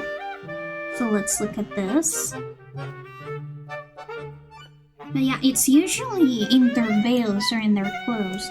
So, see, he did have some patterns in here that we could reuse.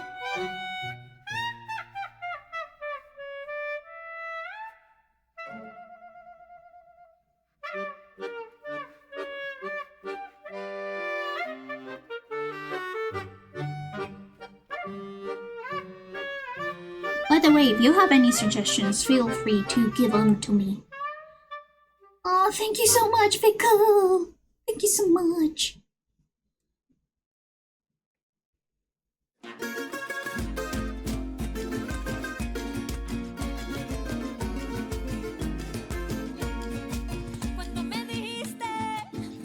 don't know if I let him with the fan. I think you need to hold like... I believe that the whole reason why the Yogurca chapter started was because Alchemist Cookie and just Fire Cookie and a lot of people were after we're trying to solve like a climate problem in the yogurt dunes, and it was because it was a legendary pet, and they found out because Yogurt Cream had a book that talked about that epic pet. So I'm gonna give him a book. Nice book.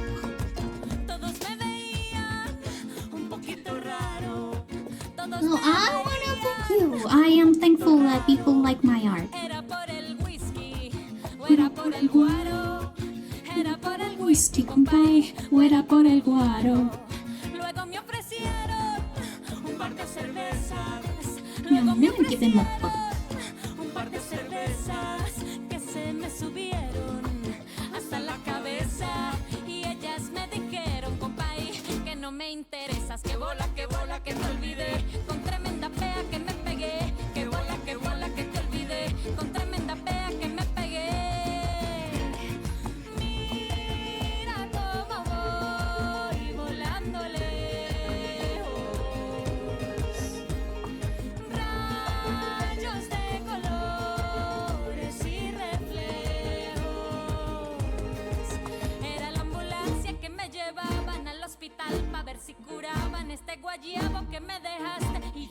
solita. Me curé, que bola, que te olvidé. Thank you so much. Thank you so much, Pico. Te olvidé, con tremenda pea que me pegué, tremenda pea me pegué a la pared.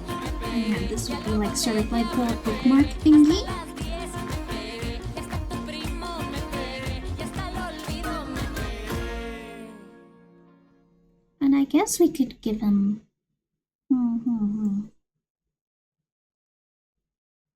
So, be a boat.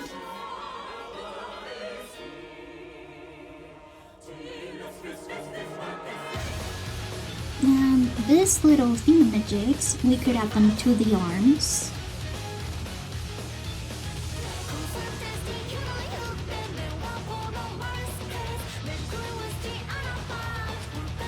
Like this.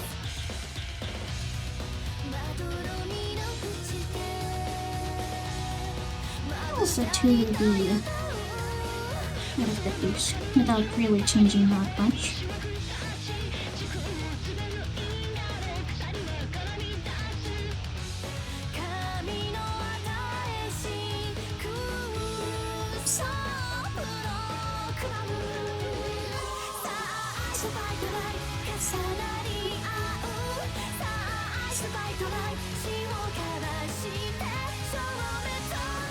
Yeah, let me just put a color layer on because I do want him to have like a little gold. What is this? What is this? Can I add this?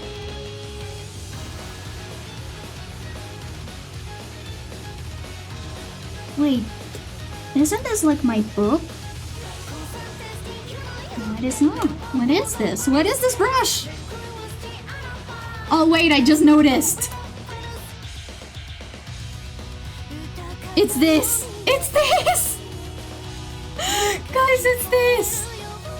I didn't notice I accidentally made a fish brush. It is very pretty though, I won't lie. Look at this. It would be a very good ruffle brush, I'm not gonna lie. This is a very good ruffle brush.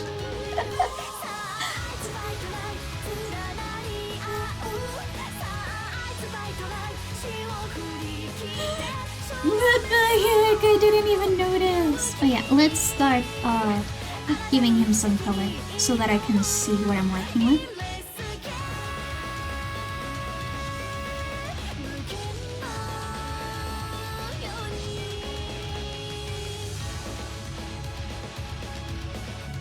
So the reason why I decided to keep like his arms there, like he sort of like bunched up his clothes so that he could write better, because if I want him to be like a scholar that's obsessed with like knowledge and stuff and just gathering as much info as he can for his huge ass library, then he would be like constantly writing and constantly investigating, and you don't want to get smudges on your very fancy, very white clothes. Like even if they aren't fancy, white clothes get dirty so easily.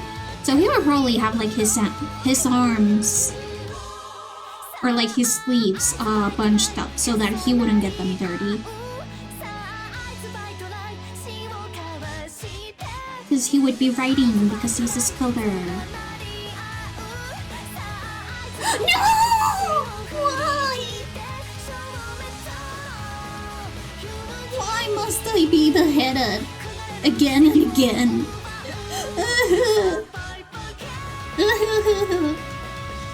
Also, by the way, I know that sometimes my PNG tuber doesn't react to sound, but it's just a glitch from the newest version of the program. It's a well-known bug. I'm sure that it will be fixed on the next version.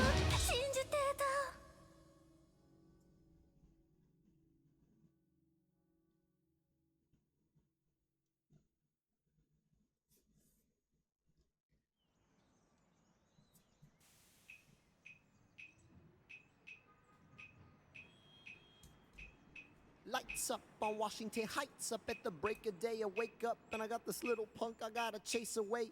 Pop the grade at the crack of dawn, sing while I wipe down the awning. Hey y'all, good morning. High school piragua. Argentina chick. I love the In the Heights musical. I love the In the Heights musical. The movie was okay. The musical is amazing though. Watch the musical. I've never had my name. Also, my name have greatly exaggerated. And my syntax is sadly complicated because I immigrated from the single greatest little place of the Caribbean, Dominican Republic. I love it. Jesus, I feel my folks passed on. I haven't gone back. God damn, I gotta get on that. Oh. The milk has gone down. Hold up just a second. Why is everything in this fridge warm? Tap it. Spit up and fight the heat. Cause I'm not making any profit if the coffee isn't light and sweet. Gosh, the songs of this movie have made me cry more than once. Also, I was so angry when the movie removed Nina's mom. I hated that. I absolutely hated that. She was such an important part of the story. And I also hated that they removed the reason why Nina had to drop out. Because, well, yeah, the discrimination aspect of Nina dropping out of college was also a good angle. I think that it was much more poignant, the fact that Nina had to drop out because she simply couldn't afford the books. She simply couldn't afford the materials that they required of her, even though she was a full ride. My dad's taking me on a cruise to see some of South America next year. Let's go! But yeah, I think that it would have been more poignant to see that even with scholarships, education still isn't accessible due to the cost of the materials and how gate-kept information is from people with lower resources. I don't know, just a thought. But I thought that it would have been a much more interesting conflict. And it wasn't much more interesting conflict. Yeah, it will be amazing. I hope that you have fun. Also, if somebody offers you a massage in Cartagena, don't accept it. Don't accept it. Somebody offers you massage, don't accept it. Or maybe do. I don't know how much money do you have. Who's Navi come over for dinner, there's plenty to eat. So then Yesenia walks in the room. She smells sex and cheap perfume. So one of the sweets come from the rear view. It's true. I won't. I don't like when people touch me. Good.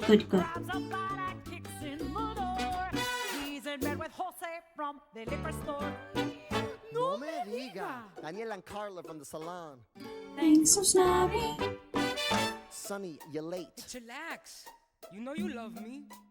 Me and my cousin running, just another dime a dozen. Mom and pop stop and shop. And oh my God, it's gotten too darn hot. Like my man Cole Porter said, people come through for a few cold waters and a lottery ticket, just a part of the routine. Everybody's got a job, everybody's got a dream. Like me sipping sauce. Sip my coffee, you smirk. The first stop is people hop to work. Bust it. $1, $2, $1.50, $1.69. Got it. You're gonna pass a couple of $2.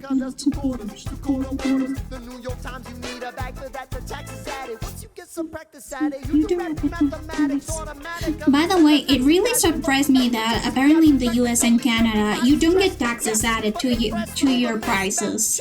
So you have to do taxes yourself when you buy stuff. I didn't know that. Here in Colombia, our taxes are set, so taxes are already added to the final price. We don't have to do math for shit.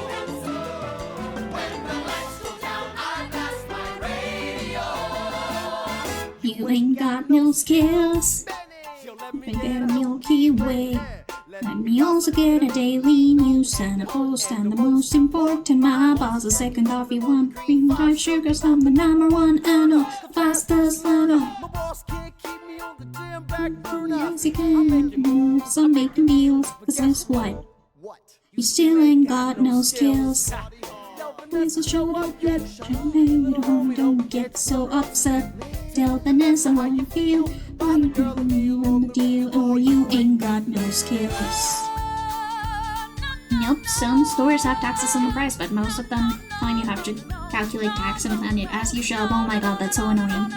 I'm so sorry. That is absolutely annoying.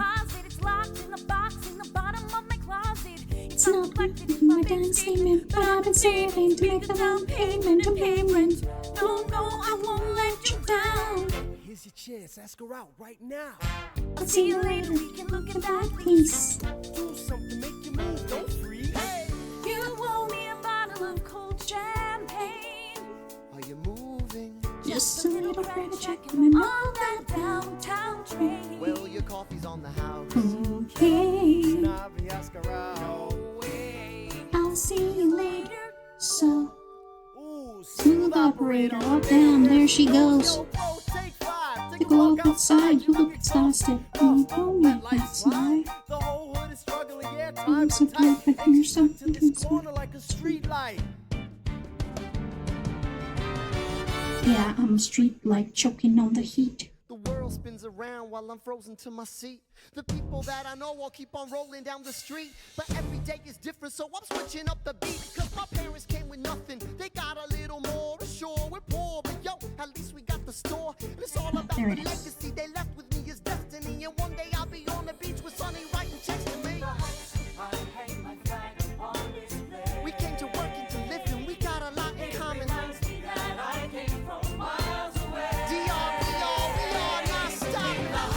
Every day. What's inside? Until one day we go from poverty to starting out. I've got today. Today's only God, so we cannot stop. This is our block in the heights. I hang my flag upon display. Reminds me that I came from miles away. The heights gets more expensive every day. And tonight is so far away. But as for mañana mi pana, you gotta just keep watching. You'll see the late nights. You'll taste beans and rice. The syrup and shaved ice. I ain't gonna say it twice. Turn on the stage lights. We're taking a flight to a couple of days in the life for what it's like. Washington Heights. Bow! I love this musical. I love this musical. It's okay, the current administration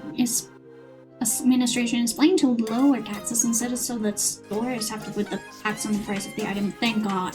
You're from Canada, right, Pickle? Thank God. 그런 날이 있어 갑자기 혼자인 것만 같은 날 어딜 가도 내 자리가 아닌 것만 같고 고개는 Unless you're talking about like your state currently. No, I'm Southeast USA. Oh, I see. 소중하지만 해주는 너의 그 한마디에 Everything's alright till I have nobody as if there's somebody 특별한 나로 변해 You make me feel special.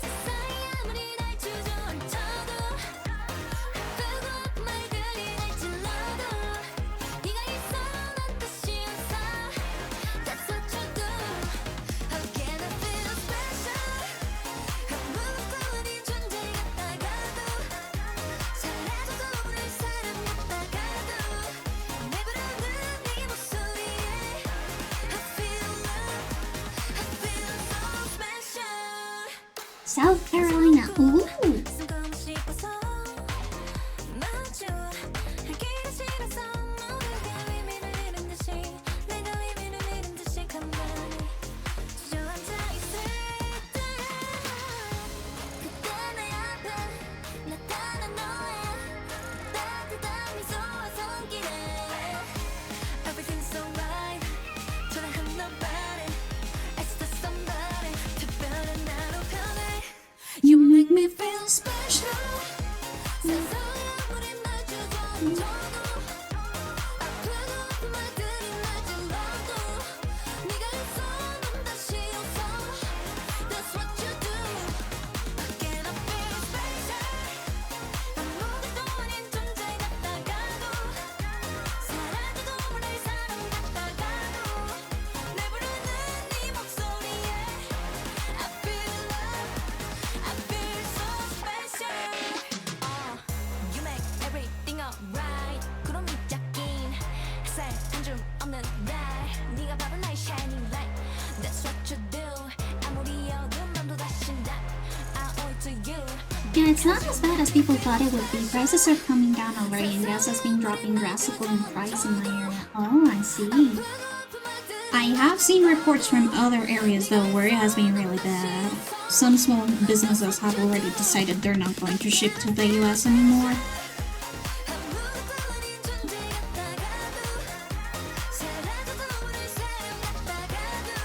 I guess it all depends on where you live in.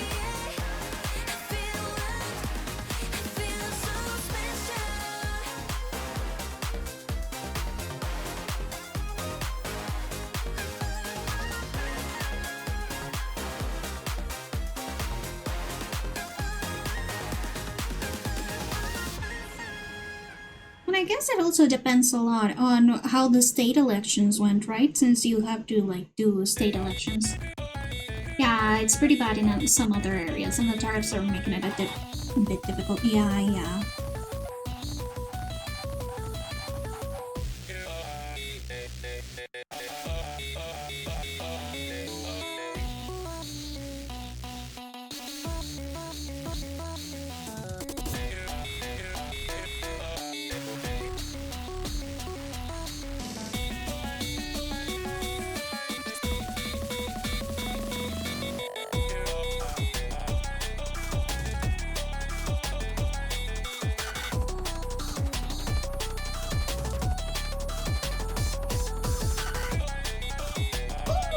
Congratulations on getting money from the jump catch game.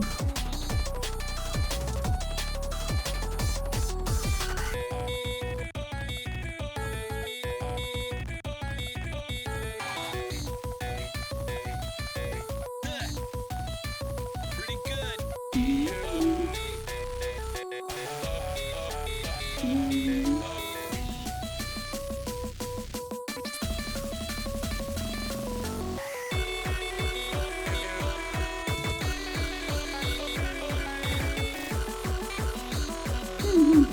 For shoes, what word did I give it in the I didn't give him shoes. No, the original doesn't have shoes either, but I believe that he should have shoes. Yeah, he should have shoes. As a treat.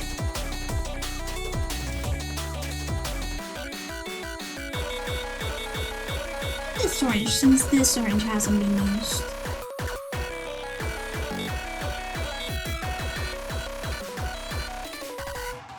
I'm gonna thicken up the lines a little bit, since that's sort of just like how a wing break has them.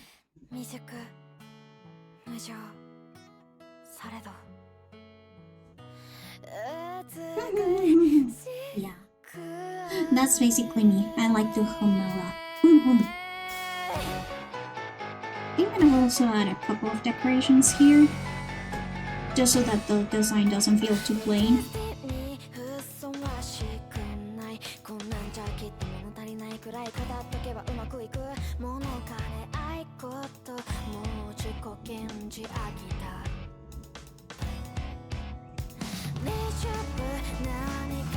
Like, just like simple things that sort of are like a subtle display of love, I think.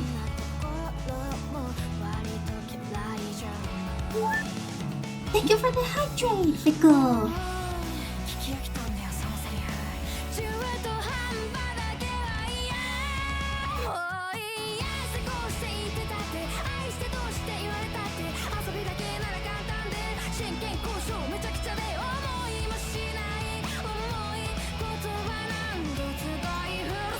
Drink the liquid, it's good for you. I have like lukewarm coffee, is that good?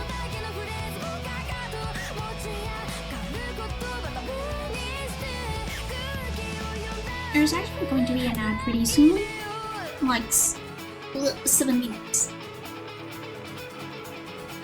Thank you. I wanna see, I don't know, should I add like something for him to read? How would reading glasses would have looked in like Persia? Maybe if I look ancient, like Persian glasses or Persian like monocle. A monocle would be cool. We don't have that many characters with monocles.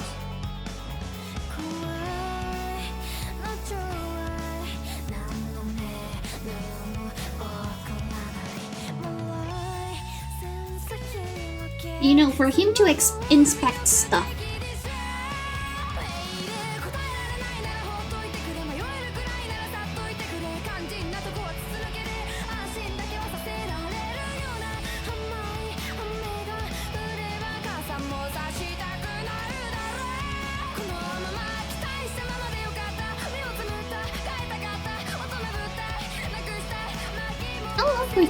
I think that this guy has glasses. Let me check.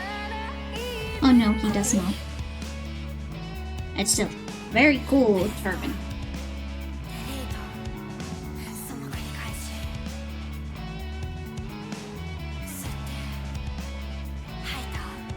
I think I'm gonna remove this one.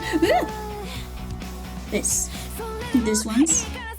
So that I can instead give him something to read with. More glasses. Man, this song is so fire, but they had to use it. Just look at most streams and don't check this match. Actually, the stream I checked the most is currently. I'm glad that you like chatting in here. I like chatting in here too.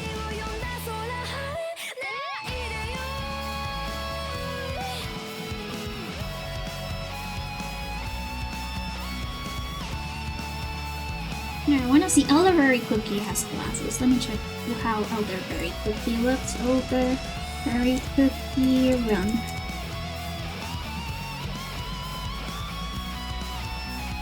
Oh, he has a monocle. He has a monocle. Okay, so I'm gonna give him the glasses. I mean, there is another cookie who has glasses. I think that is like Earl Grey Cookie. Earl Grey Cookie. Yeah. But this one has like the big glasses. Okay, I'm gonna give Yogurt small glasses, sort of like Elderberry.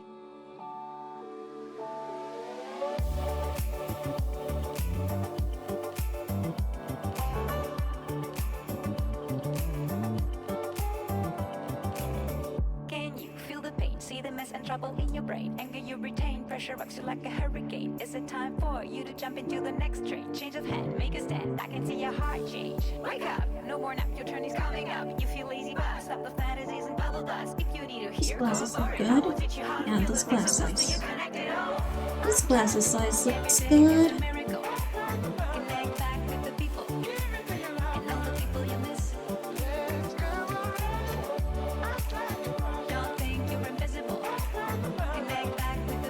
And it gives more room to give more gold accessories.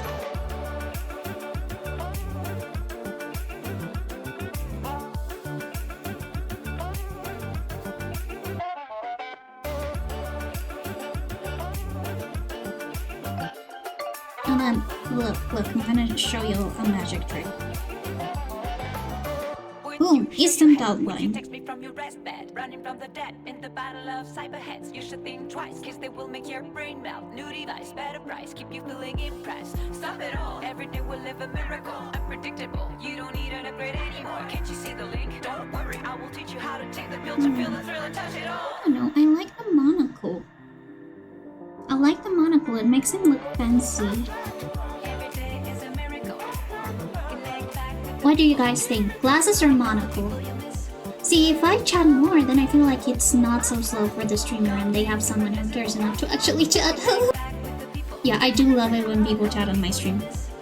I mean, I still yap to myself when people don't speak, but I feel happy when people yap along with me. Maybe I'll give him like more square glasses. Like this.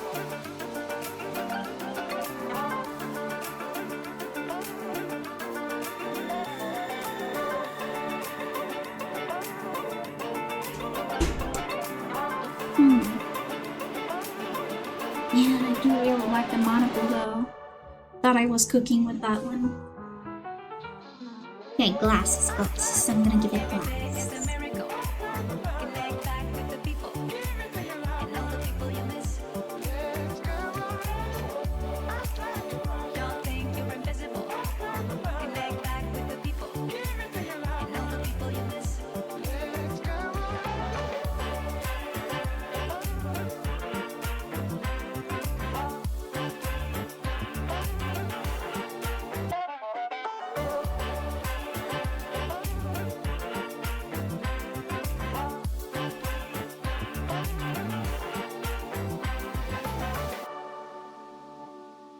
And then what I can do is below this, I can add white.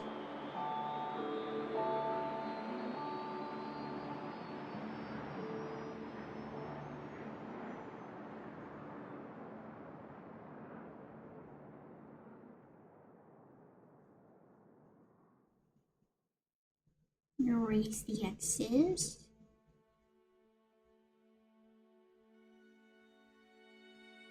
And change the opacity.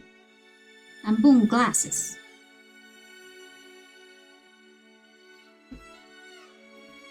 Or maybe instead of like having the glasses like put on like that.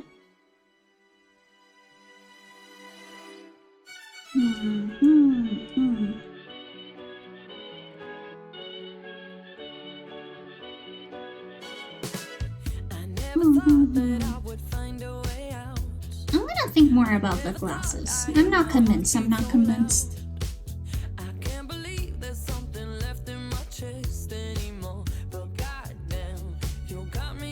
Oh, add in 50 seconds. Okay, I'm gonna go grab a drink for this ad break.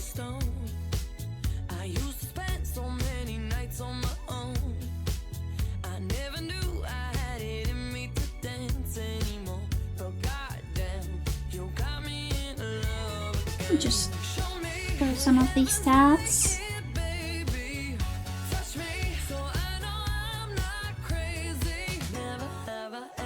Somebody like you used to be afraid of love and what it might do, but goddamn, you got me in love again. You got me in love again. You got me in love again. You got me in love again, again. So many nights my tears fell harder. Let's see what other stuff I added again. I added the details, the orange details, but still. I don't know if I should keep like this little swoop. I don't really like the feather because it is very stereotypical.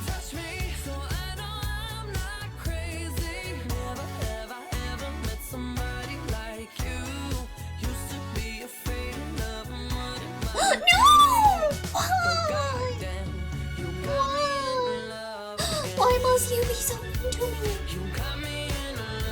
My hair, my body.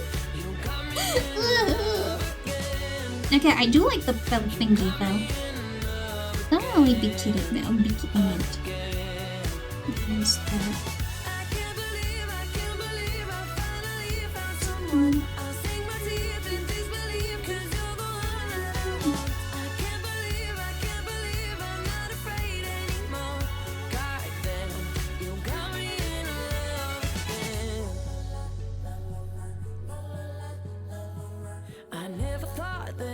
Find a way out. I never thought I'd hear my heartbeat so loud. I can't believe there's something left in my chest anymore. So goddamn, you got me in love again. Ad started. Okay, I'm gonna go get another thing. I'll be right back.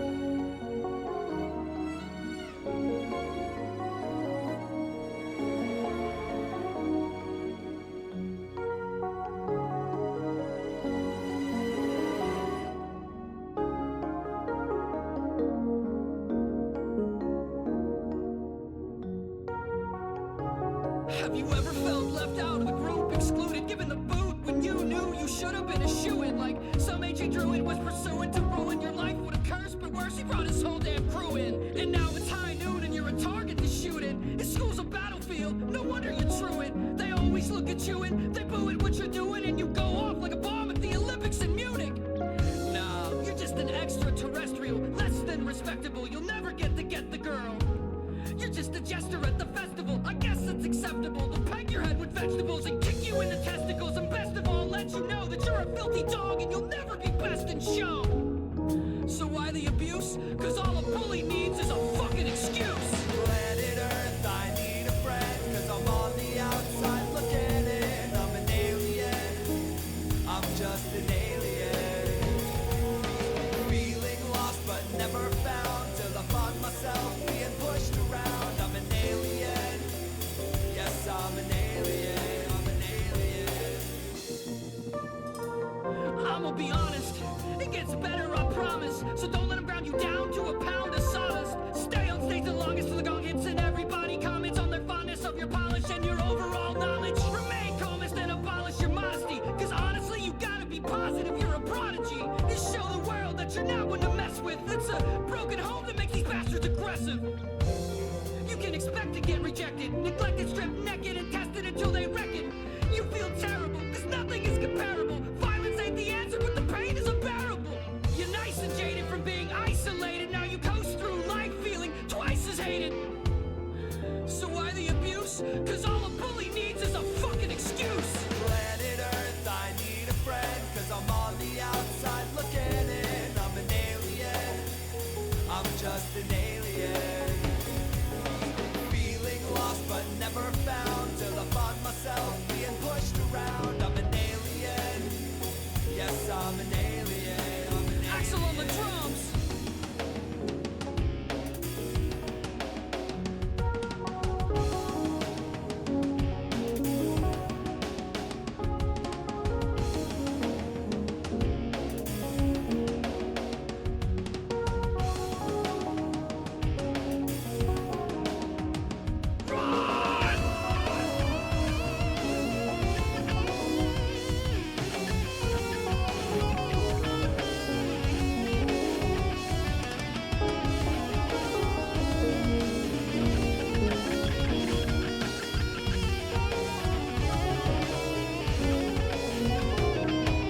Planet Earth, I need a friend, cause I'm on the outside looking in. I'm an alien. No, we lost! Dang it!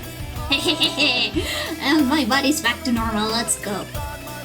It's okay, Fickle. It's because it has a cooldown so that you don't like spam too many words in a row or too many answers in a row. It is annoying, but it is what it is. Alas. I think that this is like simple enough for a regular cookie run design.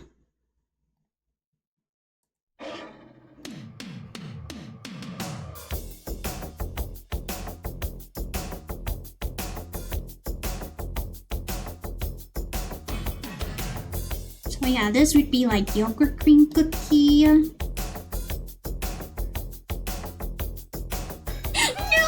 don't eat the cookies.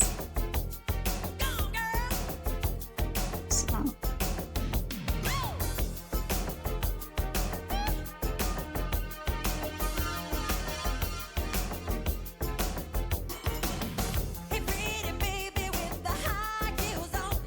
Yogurt cream cookie. Now let's add more space. Wait, should.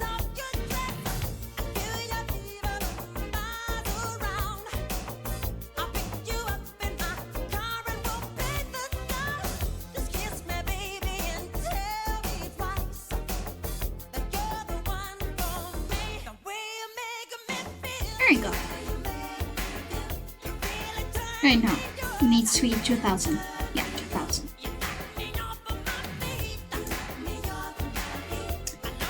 Chasing gremlins in the machine while multiple departments come to by to yap at me about why the oven is not working yet. No!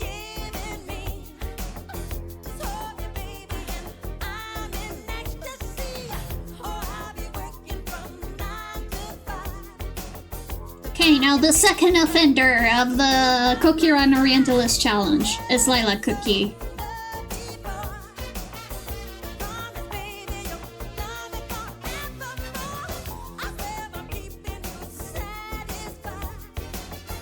Yes, oh god, what the heck is this?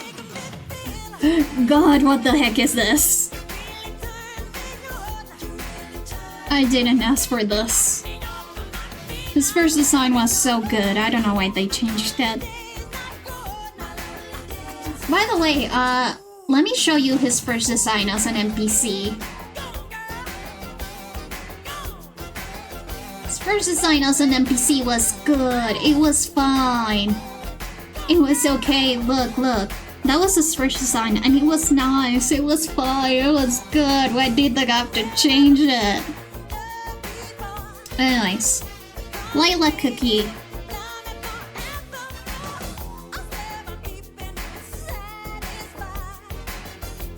My poor boy got shot with the Orientalism beam, unfortunately.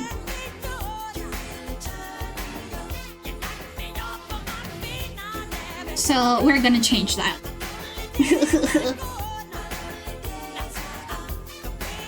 Okay, so I have seen some really good redesigns, specifically using like kathak clothing. Kathak is a type of dance in Indian culture, but I actually have an idea with another traditional dance.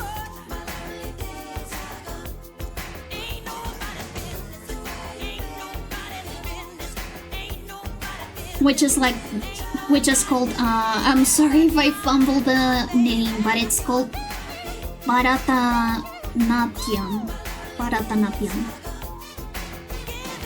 Why did I choose it over Kathak? Because I think that the form of the pants and the pleats that they do with the sari would look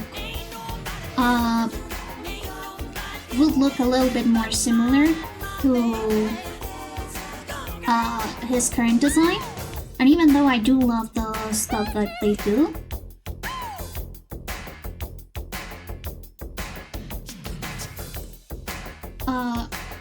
using the Kathak male attire, I think that I want to give it my own spin. So this is what the outfit for men use. As you can see, the pleating is very nice.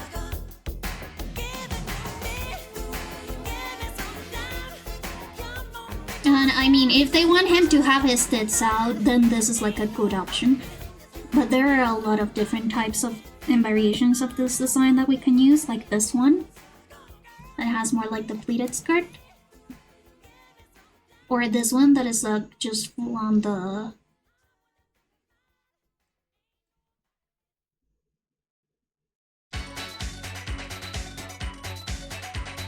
on the skirt.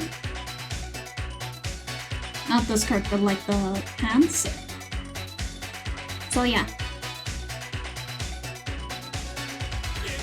We have a ton of options.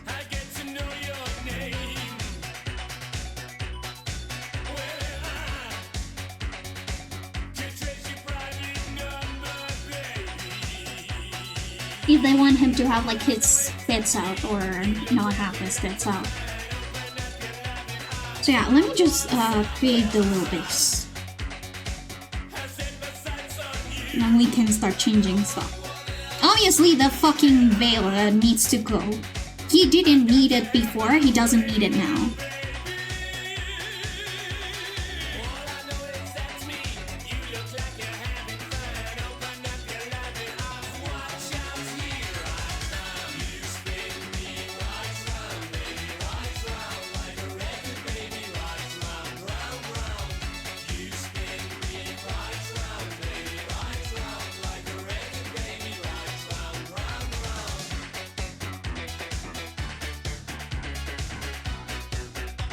Guys, do you want to listen to some of my favorite Bollywood soundtracks while we draw?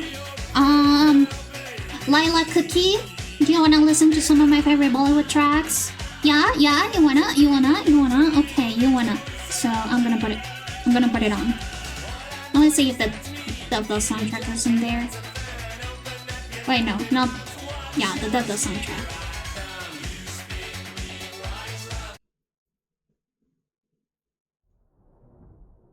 Guys, all of these songs are so good. All of these songs are so fucking good. Anyways, this is one of my favorite movies of all time. Devdas, I fucking love Devdas.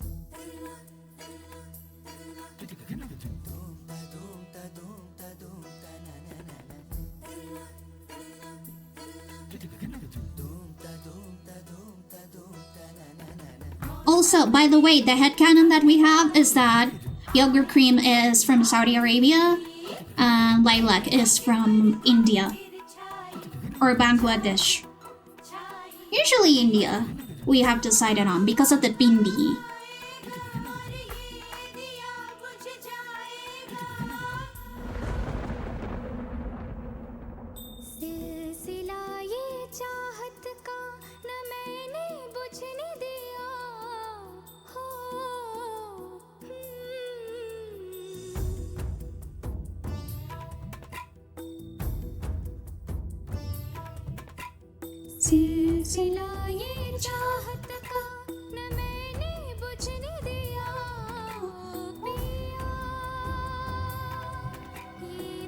Guys, if you have never watched Devdas, watch Devdas right now. The 2002 version with Aishwarya Rai and Shah Rukh Khan. Please, it's so good. Does it piss me off? Yeah, but it's because of Devdas, because Devdas is stupid.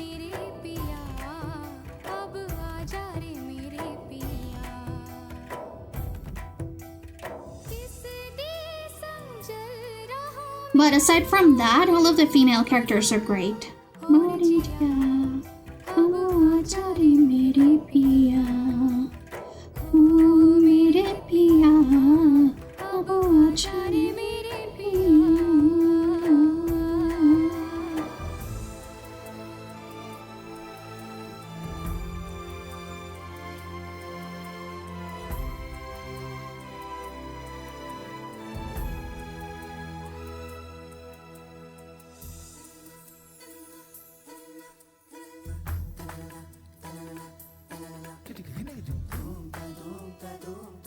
Watch night? Oh, we should totally do like a Bollywood watch night.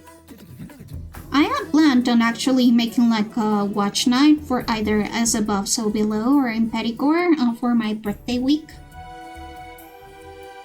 But we can also watch like a Bollywood movie. God, I fucking love Bollywood, guys. I love Bollywood.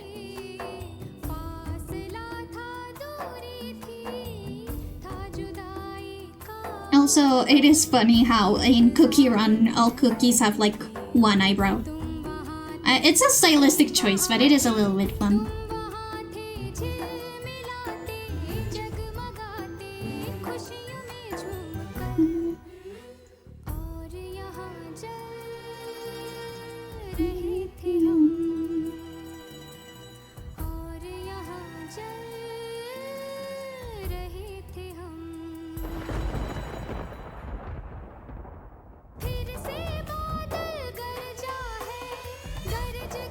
I do like that Lilac's Cookie's hair is a little bit wavy. Meanwhile, Yogurt Cream's hair is actually like very straight.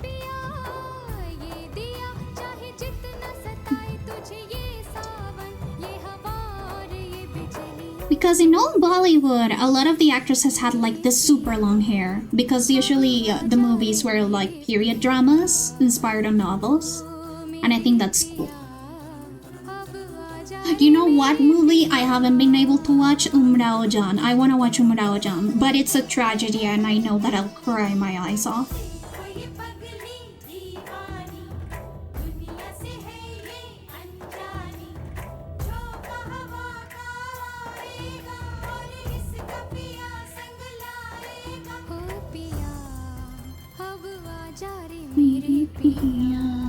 I don't watch Bollywood that often. You should watch Bollywood more often. You should watch Bollywood more often. One movies I haven't watched. I haven't watched Padmavat. I should watch Padmavat because they say that it's amazing. I wanna watch all of the Deepika Padukone movies, to be entirely honest. I haven't finished watching Om Shanti Om, which was like Deepika Padukone's debut movie. I wanna watch the Doom trilogy. So Doom 1, Doom 2, Doom 3, I want to watch them. What else do I want to watch? I want to watch Umrao Jaan. I never finished watching Kung Chuka Sunam. I wanna watch what else do I wanna watch?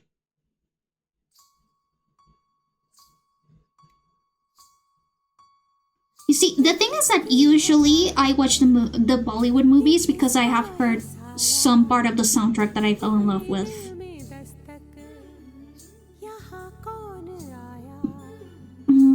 What other movie?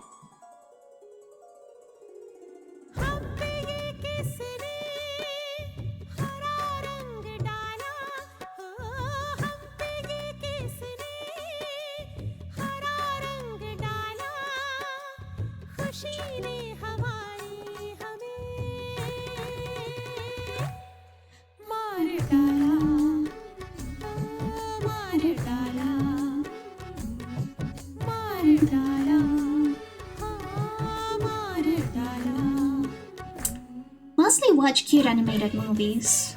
You should watch more Bollywood. Bollywood is so pretty. Okay, I should probably make a list of all of the Bollywood movies that I want to watch.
If you have any Bollywood movie that you'd like to watch, you should probably pop it on the suggestions channel on the Discord, because I really want to watch a lot more Bollywood movies. And I only usually gravitate towards the ones that have like Madhuri Dixit, Aishwarya Rai, and Deepika Padukone.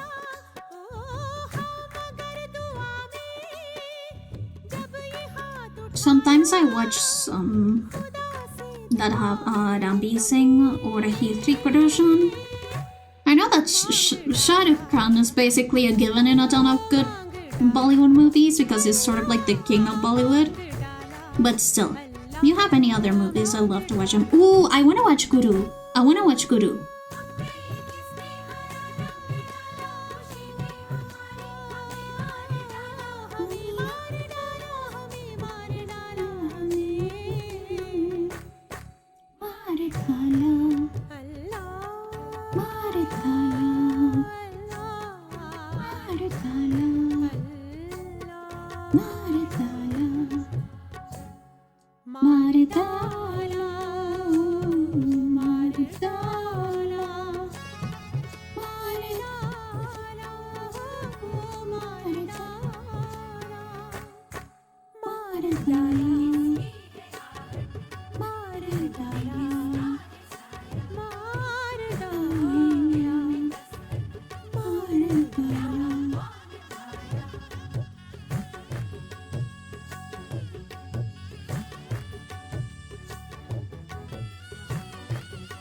Guys, what if T-Series strikes me? I'm scared. But I love the soundtrack, guys.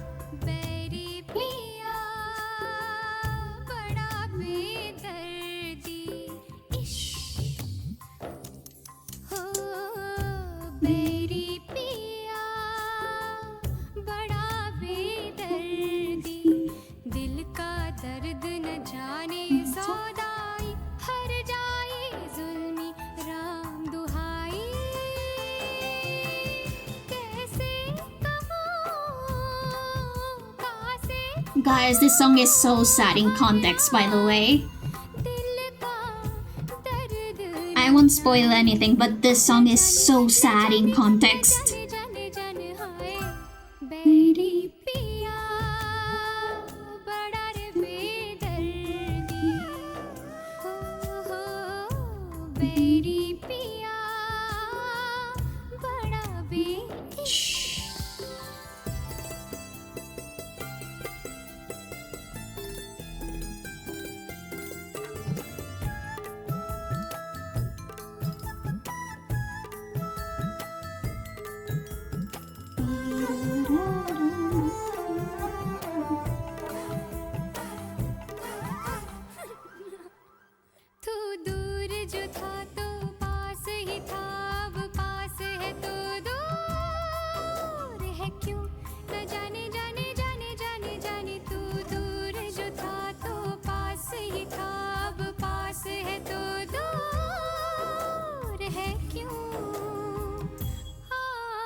अब मान भी जाओ ना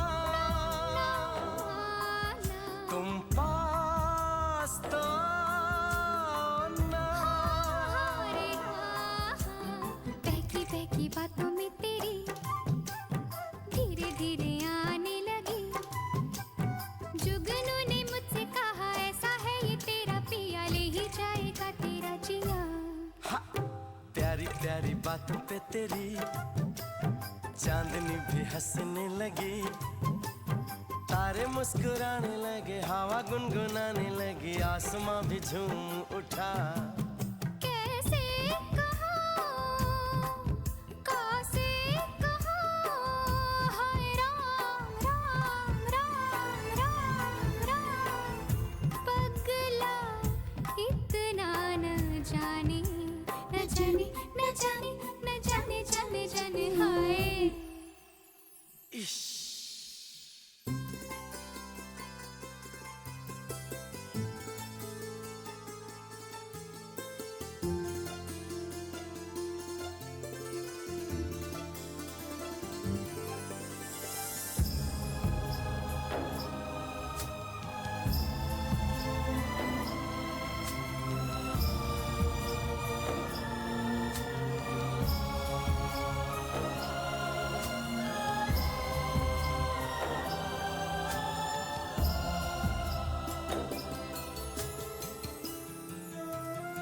Then I'm gonna have one arm.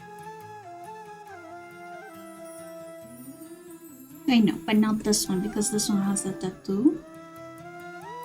This one.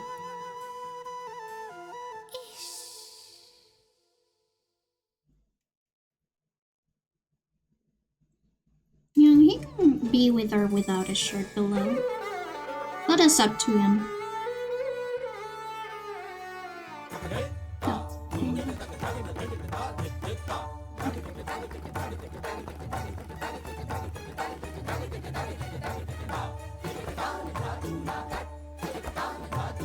You'll have like the little bells. This would be difficult to do in like a 2D game, but this is just like ideas. Guys, I was obsessed with this music video when I was little. Madhuri Dixit is an amazing dancer, and I love her. I know it's no wonder that she's considered the best Kathak dancer in Bollywood because she is amazing.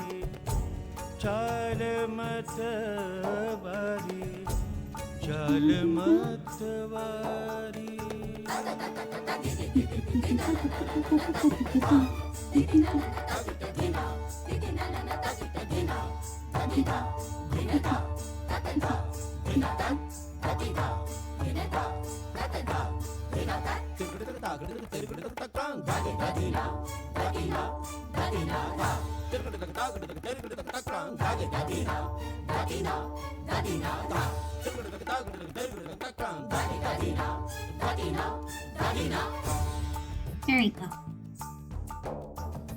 Thai sham रोक ले ये रोक ले Thai sham रोक ले और जग मुख चूम ले सर से मोरी चुनरी गई सर से मोरी चुनरी गई सरक सरक सरक सरक सरक सरक सरक सरक सरक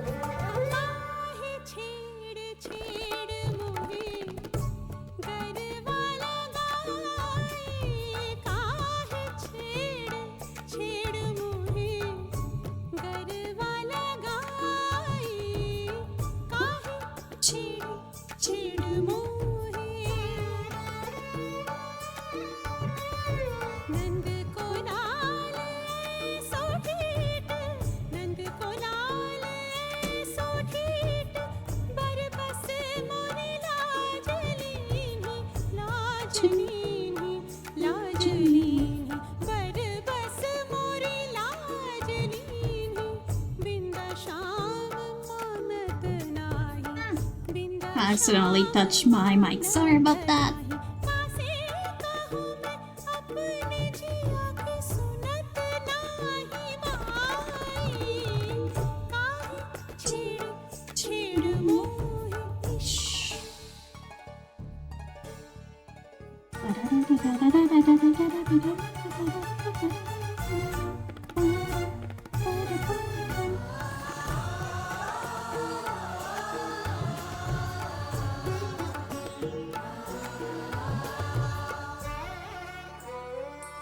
If I was Dattas, I would have stayed with Chandramukhi. That man is so ungrateful. He got two bad bitches coming for him and he couldn't pick one soon enough. I hate Dattas. I hate Dattas so much. Again, if you don't know about the movie, you wouldn't know what I'm talking about, but I hate Dattas.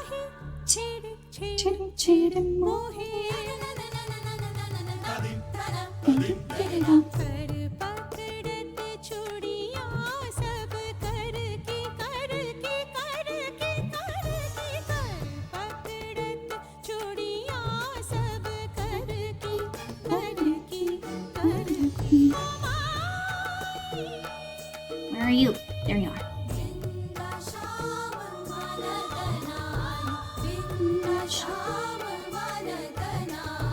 Oh, I'm gonna close these ones because I'm getting confused.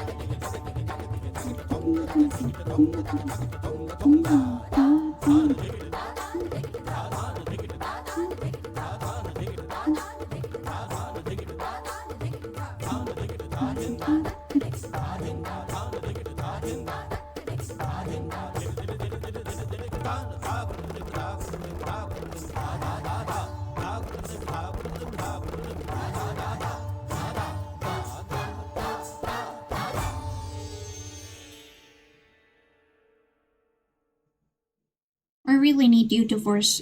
I really need to force y'all to watch that. That's with me.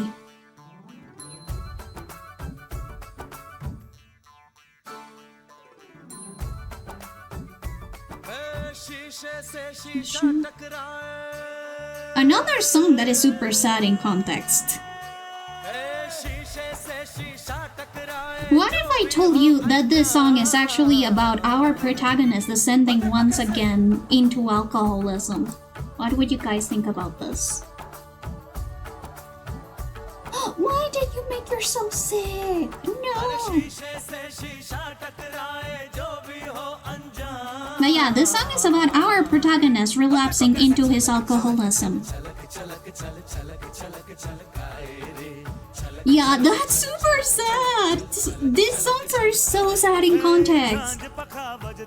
You have no idea. You'll have to watch the movie to find out why.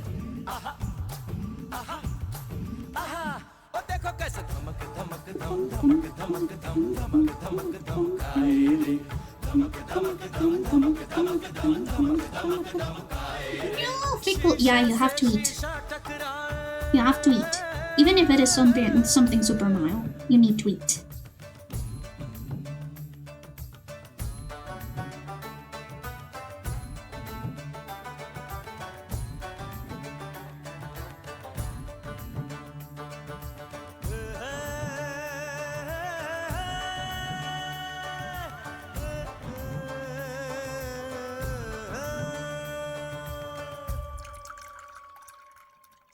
मदिरा हाँ ये मदिरा ये मदिरा तो ले आती है यादों की. Do you know that Bollywood has its own version of like its own adaptation of Romeo and Juliet, and it is like a fucking fever dream, but it also has like a banging soundtrack.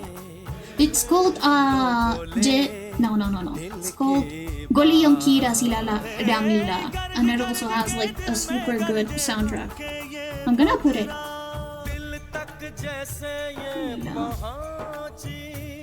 I'm gonna put it after this one.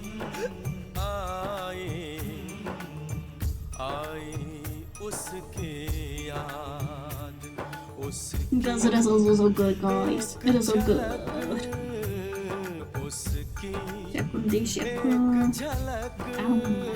so good. Oh, so good.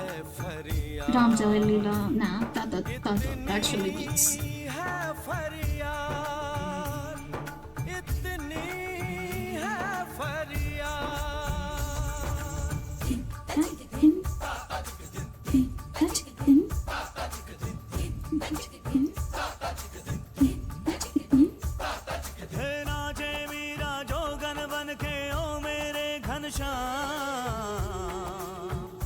What's up, Frida? What's up? What's up?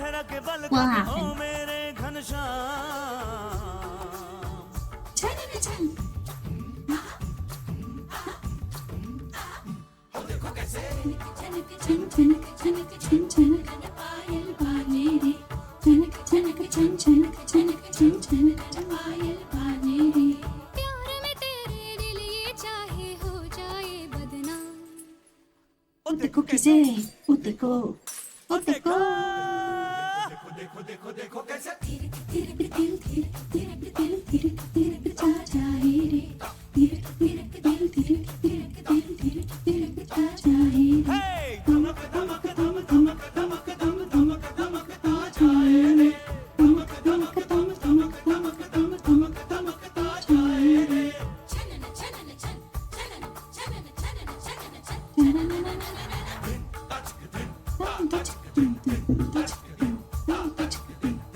शीशे से शीशा टकराए This song is super sad, once again. In context. Everything is sad in context. You guys have no idea.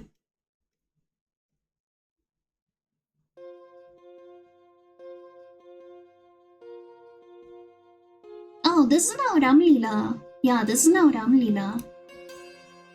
Ah, shit. Wait.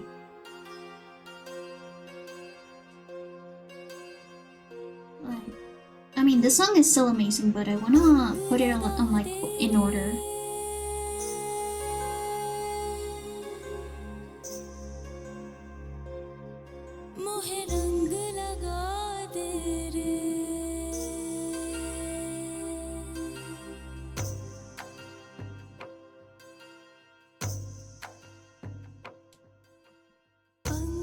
I don't know what is about Sanjay Leela Bansali, but he's so good at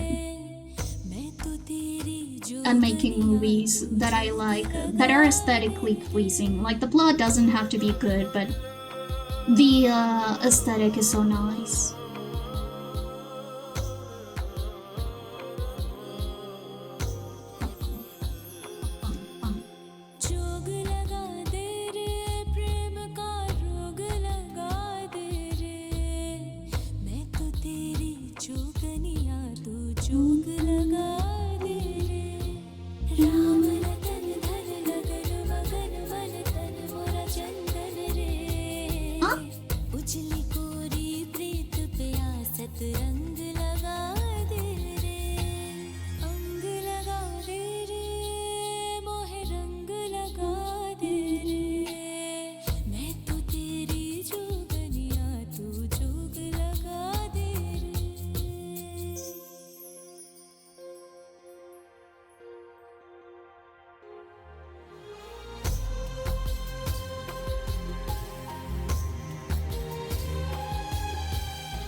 This song is pretty nice. I like it. But God, this movie fucked me up. It's such a roller coaster. It really is. Because this is like the adaptation of Romeo and Juliet.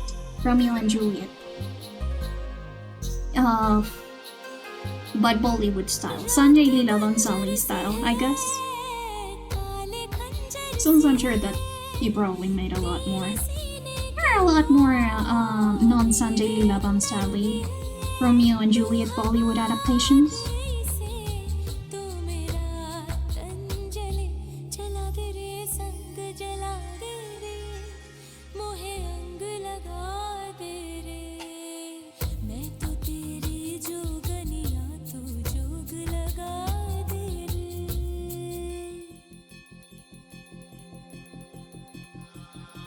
Streams are so cozy. Thank you so much, Fickle!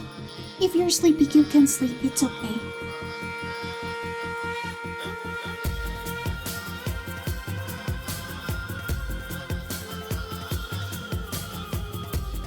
It's okay, Fickle. You can sleep.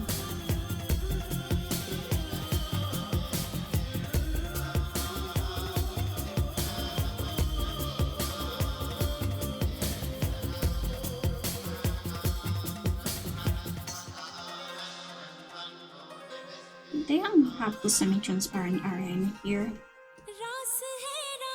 Oh, what I wanted to have like a very big thing, very big part of this design. I think that it would be doing him a disservice. Or it would be like just him having a super sheer thing. I forgot about his tattoo.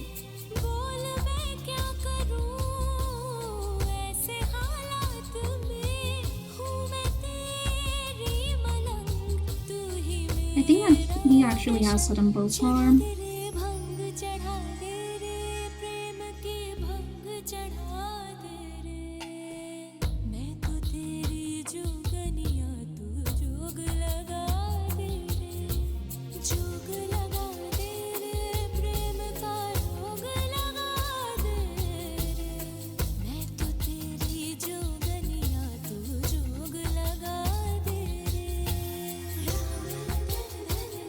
Yeah, honestly, this is a very simple redesign because I already had like a lot of thoughts about him since he is already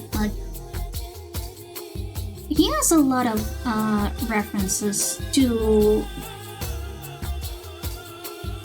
either it being like an Indian style outfit because of the bindi. I just needed to like figure out which Indian dance I would put him on. Wondering, where do you look good with the necklace like this? You know what? Let's give it to him. He is the servant of a very high-ranking noble. And also his impolite lover, so I'm sure that he would have some drip on him.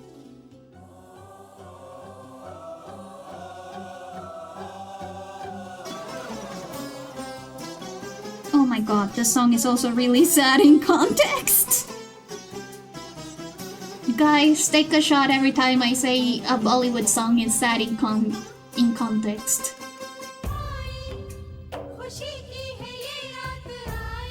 Take a shot every single time I say that.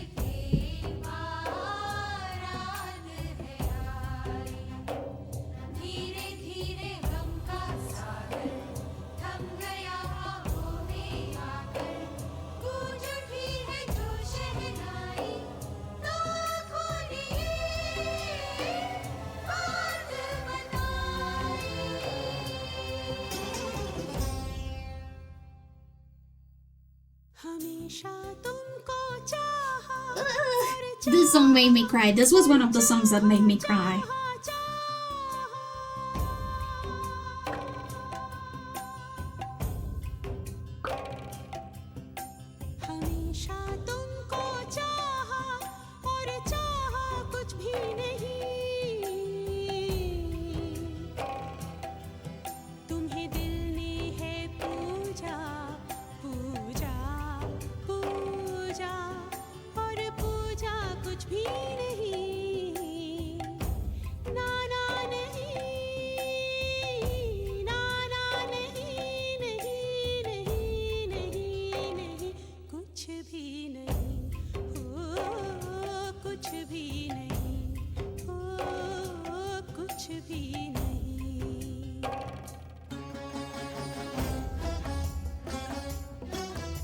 Wait, do I have this one in my light? No, I don't. I gotta put it. It's so sad, you guys.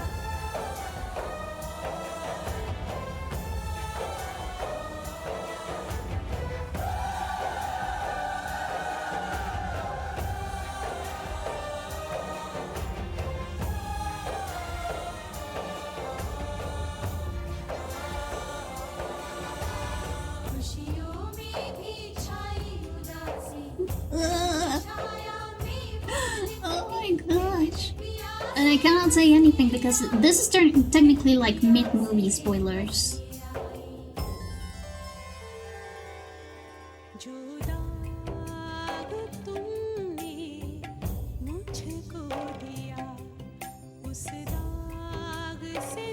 Okay, but oh holy shit, it's already almost 10 PM. That means that I guess we are able to redesign the main tool for now. Which is nice. I was only able to do the sketches though, unfortunately. But I'll probably line them up and finish up the designs for later. But thank you so much for coming! And I'm glad that you liked me nerding over Bollywood stuff. Because I like Bollywood. Let's see who we can rate today. Yeah, let's see who we can rate today.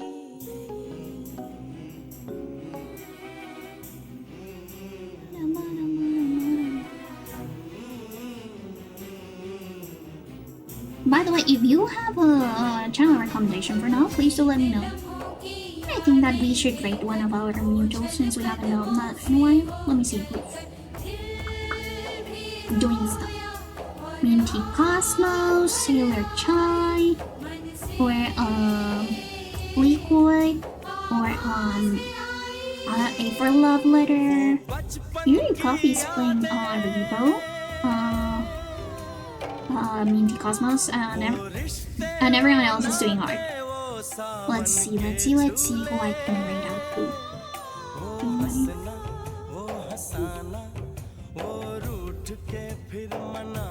think that we haven't rated. Let's see who we haven't rated in a very long time. One time in the last 30 days.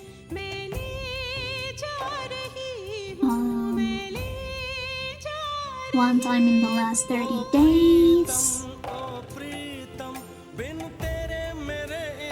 Non-rated in the last 30 days. One time in the last 30 days. And one time in the last 30 days. Okay, let's rate Minty, who's doing some doodling. And we haven't rated in a long time. Yeah. Let's do that. Okay, here's the rate message. The rate message for subs. And as always, thank you so much for coming in. I hope that you have a nice morning, evening, night, wherever you are.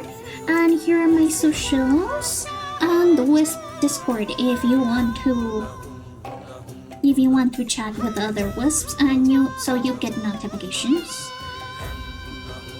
and updates about what I'm doing. Also, my commissions are open. I still have some slots for my commissions if you don't want to commission me. You fell asleep? No! Well, I mean, the soundtrack is sort of chill. I have fallen asleep to the soundtrack a lot of times.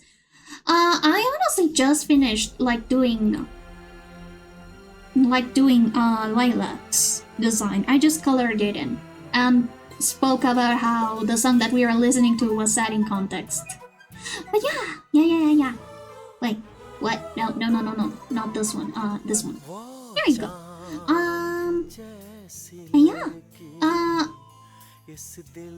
Tomorrow is going to be a holiday for me. And Friday, let's see, I think that we will be finishing our Fear and Hunger stream. So I guess I'll see you guys Friday for more Fear and Hunger. Yippee!